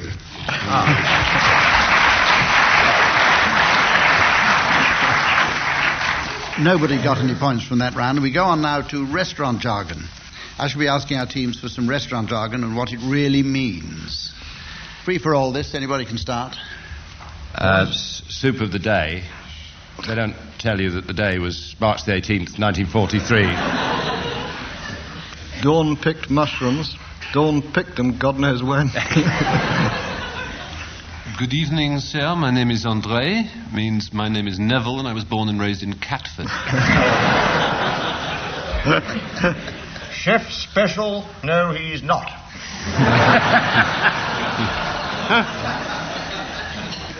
Help yourself to as much salad as you like means we have tiny salad plates. Nestling in a bed of lettuce means the cockroaches are mating.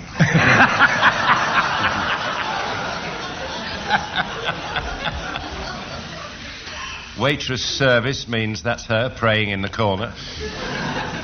Would you like a drink at the bar first means your table isn't ready. Please give us a lot of money while you're waiting for it.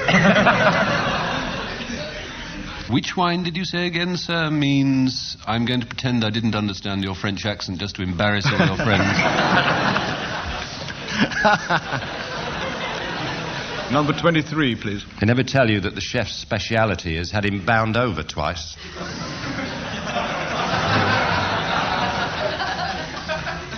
Service is not included means service is not included.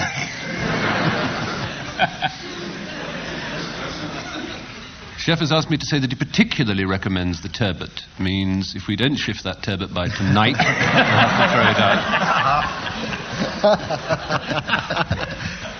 Right. Well, you've got to go on thinking now, because this is where I sit back and listen to you announcing the late arrivals. At the nanny's ball. The nanny's ball. There's Mr. and Mrs. The Good Boy, then. And their son Hugh, the good boy, then. And there's another nanny who's known as Martha Substitute. The Siamese twins, mewling and puking.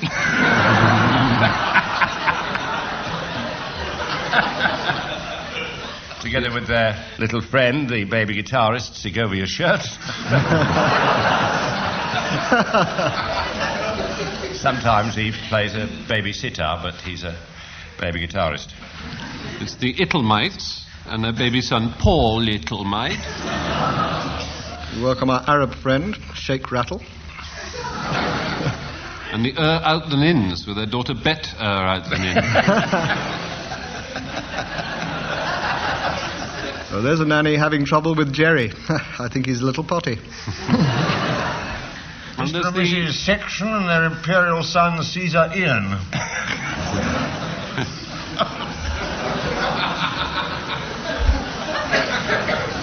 There's Scarlett O'Fever. She's starring in the remake of Gone with the Wind with Burt Reynolds. And there's the little Laces You're Old Enough boy. Tyrone Laces You're Old Enough.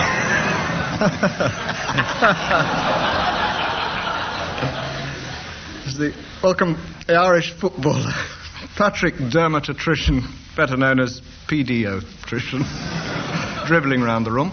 A couple of Americans, Dean Rusk and Farley Granger.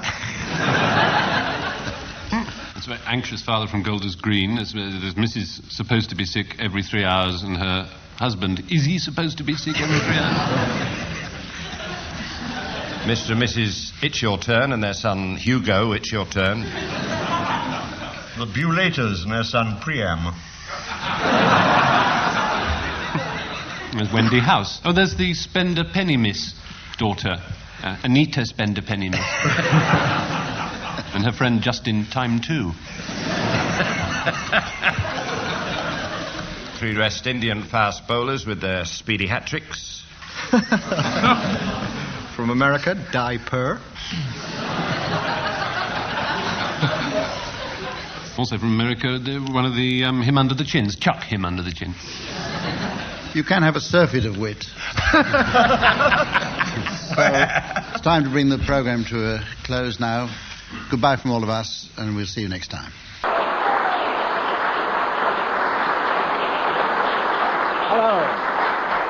Hello, and welcome to another edition of I'm Sorry I Haven't a Clue. You know, they say the secret of good comedy is knowing when to stop. Well, here we all are again. I'm looking forward to a lot of fun and games tonight. It's not every night that Samantha throws a pajama party. Before that, however, let me introduce you to the 4 who are going to score. On my left, Graham Garden and Barry Cryer. And on my right, Bill Tidy and Willie Rushton. And would you welcome, please, the lady who never fails to score, our lovely hostess, Samantha.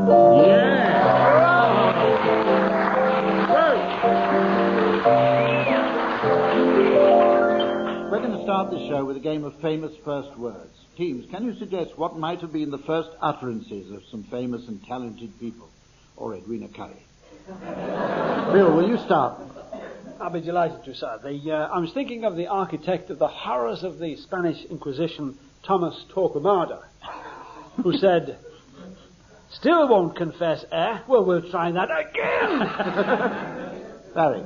Beijing too early. Gaza. Didn't slap me, let me cry first.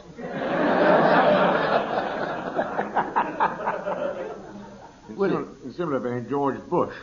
Watch my ass.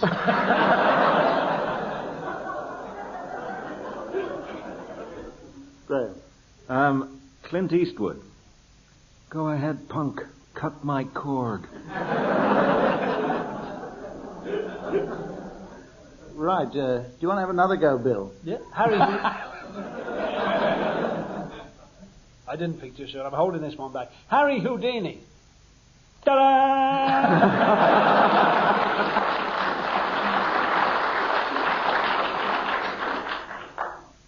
Claire Rayner. Feed me!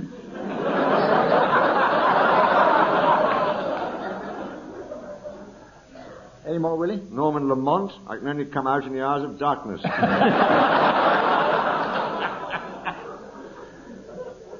Charlton Heston. I'll break the waters if you don't mind. Graham. Madonna. I've heard of tinned milk, but this is ridiculous. Any more? John Major. Hello? I'm over here.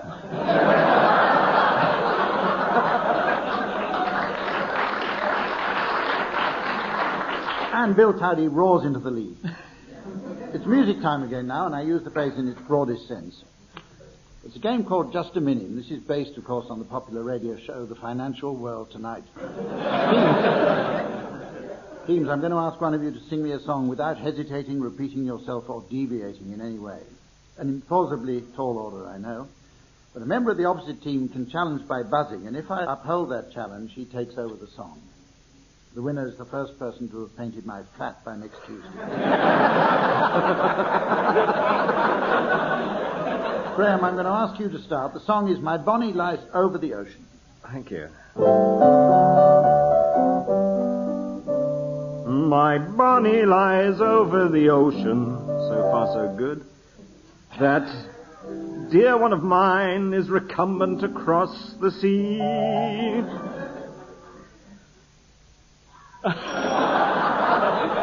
Challenge from Bill Tidy. There was hesitation on mine. Right. Will you carry on then, Bill? Oh dear, I got myself into maths. Yes, I am. Challenge from Hesitation. Barry Clive. I think oh dear is perfectly acceptable as my Bonnie. Yes, well said, Willie. I withdraw. Challenge from Graham Gardner. Repetition of my Bonnie. Yes, I'll uphold that. I'll uphold that one, and I'll uphold Barry's as well. Oh, right. Anybody else want to challenge? Right, carry on, Barry. My inamoratas, doggo, on the other side of the H2O. Return my other half to the appropriate space. Challenge there. We could have said bring back, because nobody's ever said it before. Damn! You don't have to say, but I'll uphold. I'm just pointing it out, actually. I don't think it's a challenge so much as just an interesting observation as we go along. I want to hear you, Willie. You sing so beautifully. Oh, right. There you go. Bring back. Return. Respond. My stalwart. To me, to him. Répondez, s'il vous plaît. Remportez. Oh, dear, en français. My buxom. Challenge in the nick of time by Barry. Repetition of my. I didn't hear it. Two my's. Did anybody hear two my's? No, didn't he? I wasn't listening, so I can't help you.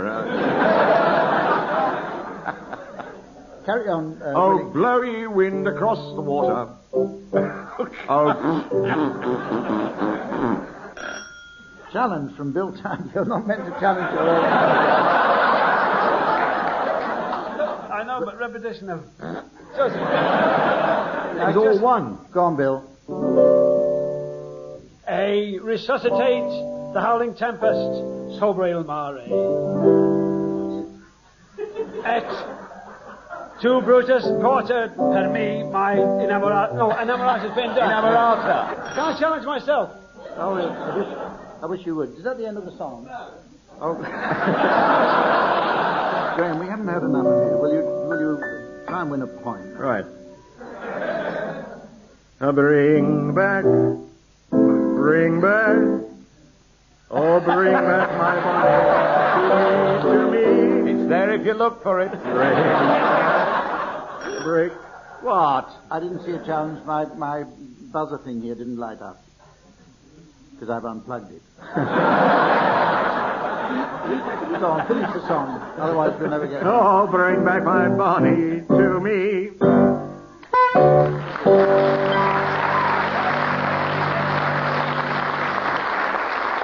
Okay.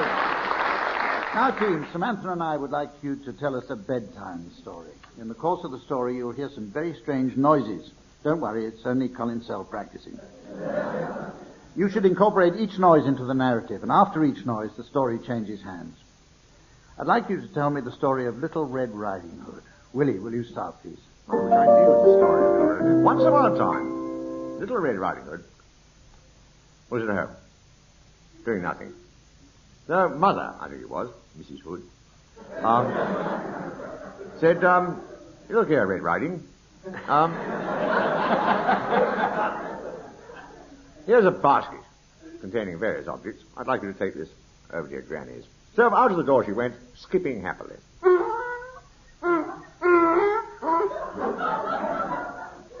Skipping happily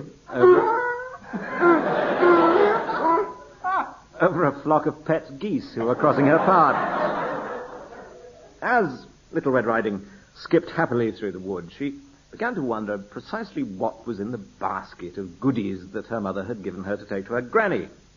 So she opened the basket and had a peep inside and could scarcely believe her eyes.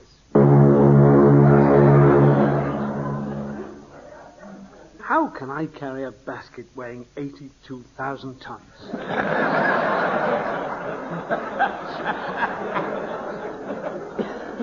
But she had done the journey to Grandma's house many times through the darkest parts of the wood. At last, the trees finished, and there she was in the clearing before the home of her grandmother. As she stepped forward, she noticed something very odd. A witty retort. Oh. An alchemist joke. Ben Jonson, fastest man in the world. 2 alchemist jokes. I hope Grandma's in, she thought. This is the whole point of my quest. And rather apprehensively, she approached the door, pressed the doorbell, and sprang back.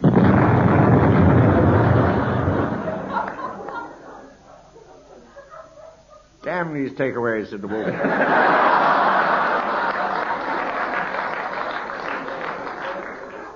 Takeaway grandmothers is absolutely appalling. For he had, indeed, just eaten the wretched woman and taken her place in bed, pulling on her cloth cap, her shawl, her thigh-length boots, black leather suspender belt, all the other accoutrements one associates with dead grannies. And as the wolf lay in bed, he heard... I'm enjoying this. I'm enjoying this. Said Little Red Riding Hood. I've brought you your morning QE2, Granny. And I can't help noticing as you lie in the bed... A small dinosaur had emerged from Grandma's hearing aid.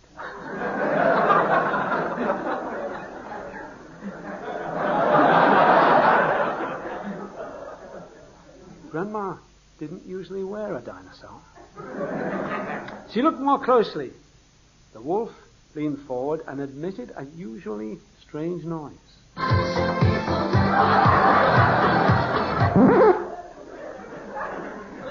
They always come in while you're watching the Eurovision Song Contest, he said. Red Riding Hood sat down by the bed and said, "Hello, Granny," because she was still gulled and deceived by this figure in the bed. But suddenly... an enormous chopper came hurtling through the window and destroyed the wolf.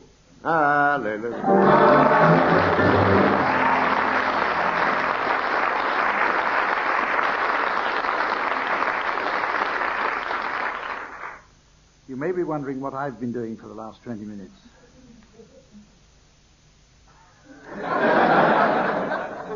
Sometimes wonder myself. We're going to play a round now of plots in 15 seconds. Well, I realize after that last round that it's foolish to expect you to do the simplest task without taking all day about it. But would you please try and condense a well-known book, film or show into 15 seconds? Teams. Graham, you go first. What are you going to condense? Oh, thanks. Macbeth in 15 seconds. All right, Jimmy, you see all those funny-looking women over there don't fancy you, is it? What do you mean you're going to be Thane of Corn on just one of those things? Mrs. says kill King Duncan, I says kill him, and she says kill him, so I'll kill him, and now the missus up all night washing her hands. Hey, thank you, see you, Jimmy, stitch that. Oh, hey, what's that? Oh, it's on the wood coming over down the wall. No, hey, watch it, Macduff, careful with that sword, Macduff, you'll have somebody's eye out. Ooh, at the end.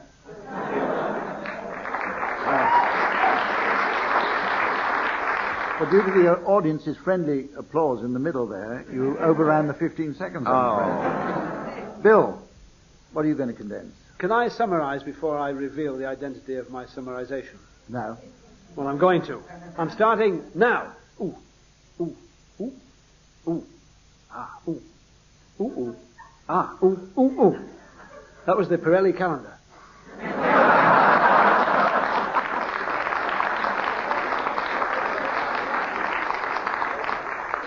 Barry Cryer. I was going to do Polo by Jilly Cooper. Fancy a quick chucker? Pardon? Too late. But that isn't 15 seconds. So I'll do Tinker Tailor Soldier Spy. Cup of tea. How many sugar? 2. That would seem suitable. I'm a lamplighter. I'm told you're an acrobat. Death, I've lived with it so long, it's part of life. Well, I suppose it is. I'm going now. I'll see myself out. Gripping, isn't it?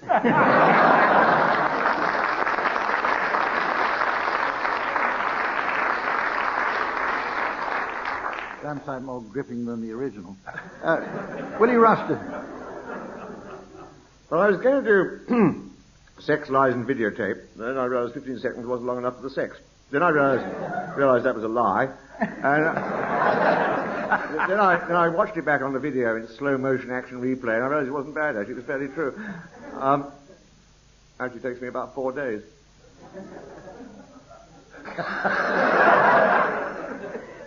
The end. Let's go on to the next game. This is a very good game indeed. Called Call My Bluff, based, of course, on the popular Burmese game show, the 64,000 Dong Question. Teams, I want you to define a word which I shall give you, after which Samantha and I will attempt through stealth and cunning to discover who is telling the truth. And the word is hippopotamus.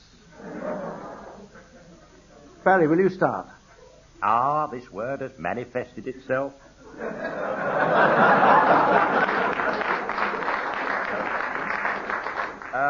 It's very interesting, the derivation of this hump, because some Catholic churches have an annual service just for animals, sort of Catholic and dogma occasion. And it's described in the little-known Tarka 2 by Henry Williamson, The Final Confrontation, in which otters danced in front of the altar. And there were a lot of insects demonstrating outside because they weren't let in. This was they were sort of protest ants. And but in the old days of the Holy Roman Empire, this is the very derivation, every other man had an otter as a pet and a guard. It could have been called the Ottoman Empire, really.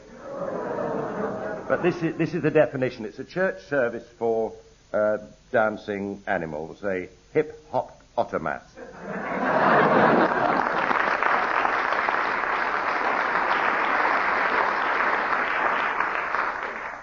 Willie.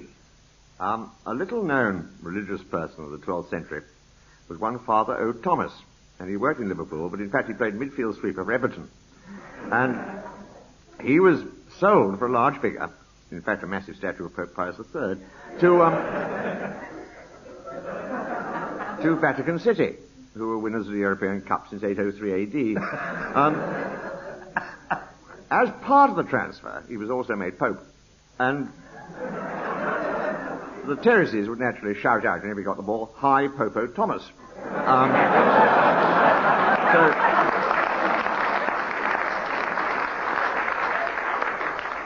Nowadays, it's a rarely used cry of delight in papal circles and loses a lot in translation into Polish.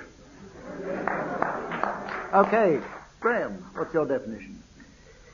It's one of those modern literary terms, and refers to the two novelists, Martin Amis, who writes fairly revolting novels, really, and in comparison with his father, Kingsley Amis, who writes extremely grumpy novels about old drunks. Now, although Martin considers his own work to be extremely modern and with it, most critics would agree that his dad's work, i.e. Kingsley's, is actually more right-on and trendy and hip. And so Kingsley is referred to by the cognoscenti as the hipper pop Amis.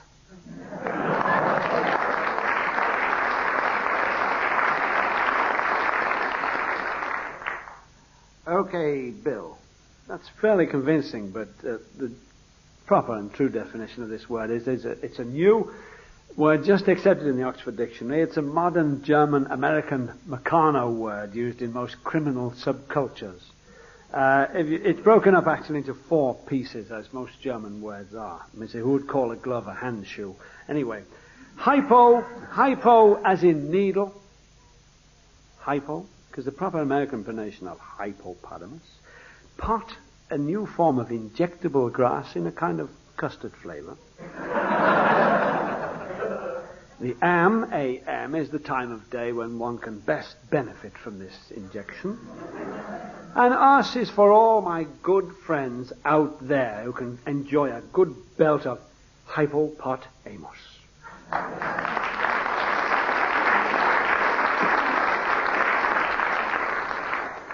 Well, we've had Barry's Otters dancing, and we've had Willie's Father Thomas, we've had Graham's 2 novelists, and then there was Bill. Whenever I've seen this game played, people say, I don't know, I haven't the faintest idea. And nor have I. Let's go on now. Go on. I like this game. It's called Word for Word. I want one team to suggest some unconnected words between each other, and then if the other team spot a connection, they should challenge by buzzing. If I uphold the challenge, they take over. And the winner's the first person to clean my car by tomorrow morning. We're going to start with Graham and Barry. Which? Well, you have to decide. No, I can't do everything. We're playing. Start again. Which? What? Cap. What? Challenge from Bill. They both began with W. Hardly a connection, is it? They were both very short questions. But I'm up to W in the All right, alphabet. Bill, you carry on. Flake. Rifkind. Do I have to spell it out?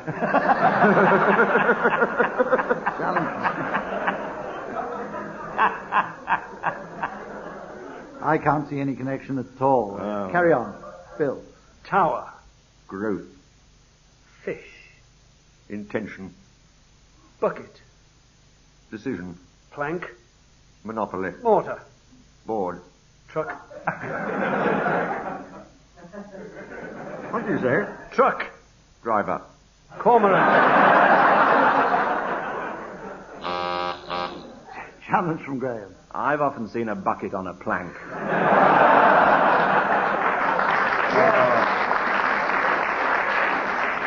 Me too. Will you carry on? Testosterone. Granted.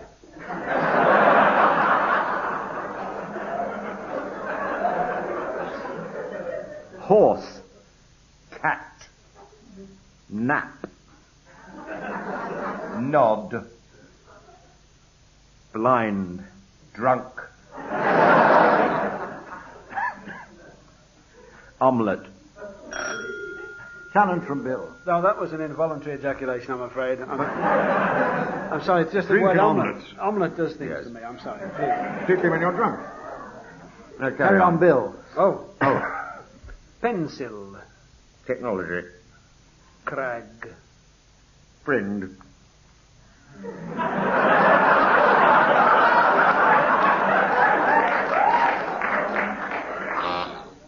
Challenge there from... He's doing research, Mr. Chairman. I'm thumbing through the Times to see if there are any words I know. Likely. What I want to know is, why have you got a newspaper and I haven't? Because he can read, Would you like one? So that round goes to Graham and Barry.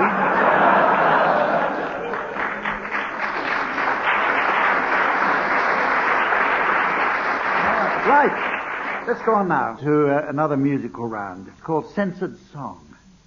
Teams, I want you to sing a well-known song of my choice while simultaneously performing the act of self-correction. Samantha has provided you with bells and buzzers with which you should bleep out any ambiguous words. There is, alas, no way of bleeping out Colin Sell, who will provide the accompaniment. Graham and Barry, will you sing a censored version of Oklahoma? Ah, right. Louder, Colin. Hesitation.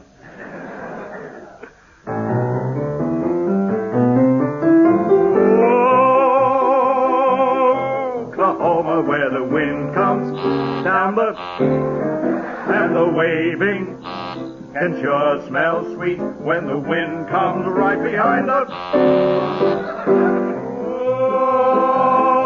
Oklahoma, every night, my honey lamb and I sit alone and watch us making lazy in the sky. We know we belong to the land, and the land we belong to is grand. And when we say,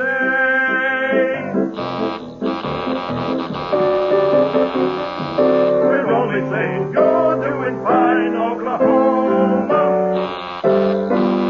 Oh, Oklahoma.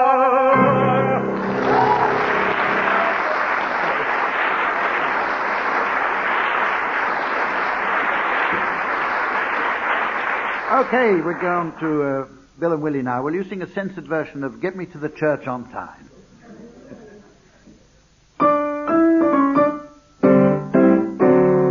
I'm getting in the morning. Ding! The bells are gonna chime. Pull out the, let's have a, but get me to the church on time. I gotta be in the morning, up and in my prime. Girls, come and me, show you how you me, but get me to the church on time. If I am, roll up the floor. If I am whistling me out the door, or I'm getting in the morning. Ding! The bells are gonna chime. But don't lose the compass and get me to the church. Get me to the church, but say get me to the church on time.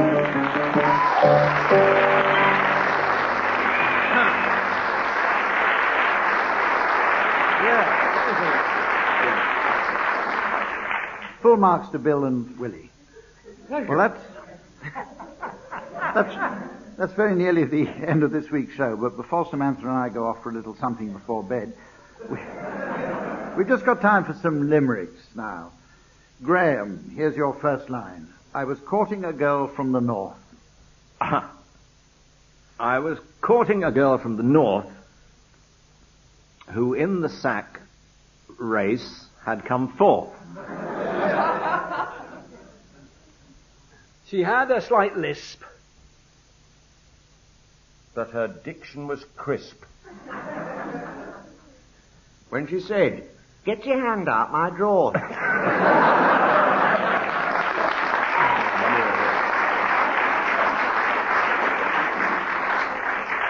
Bill, here's your first line. I was courting a girl from the south. I was courting a girl from the south who had a most kissable mouth. But my friend from the north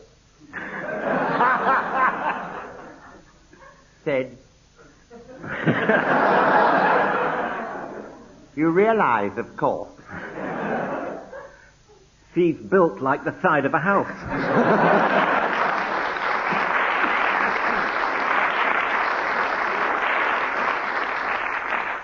Okay, Barry now. I was courting a girl from the east.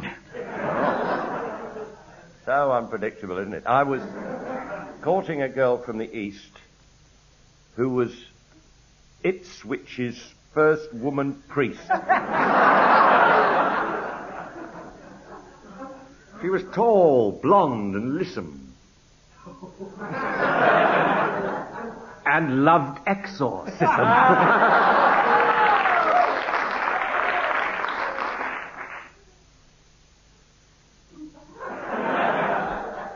Dial 666 and ask for the beast.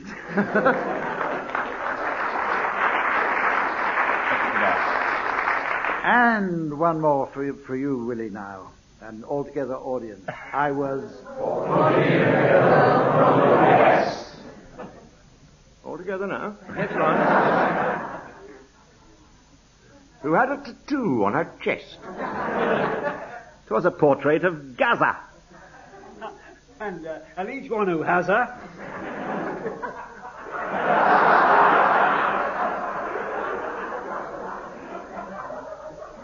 Says, blimey, love, pull down your vest.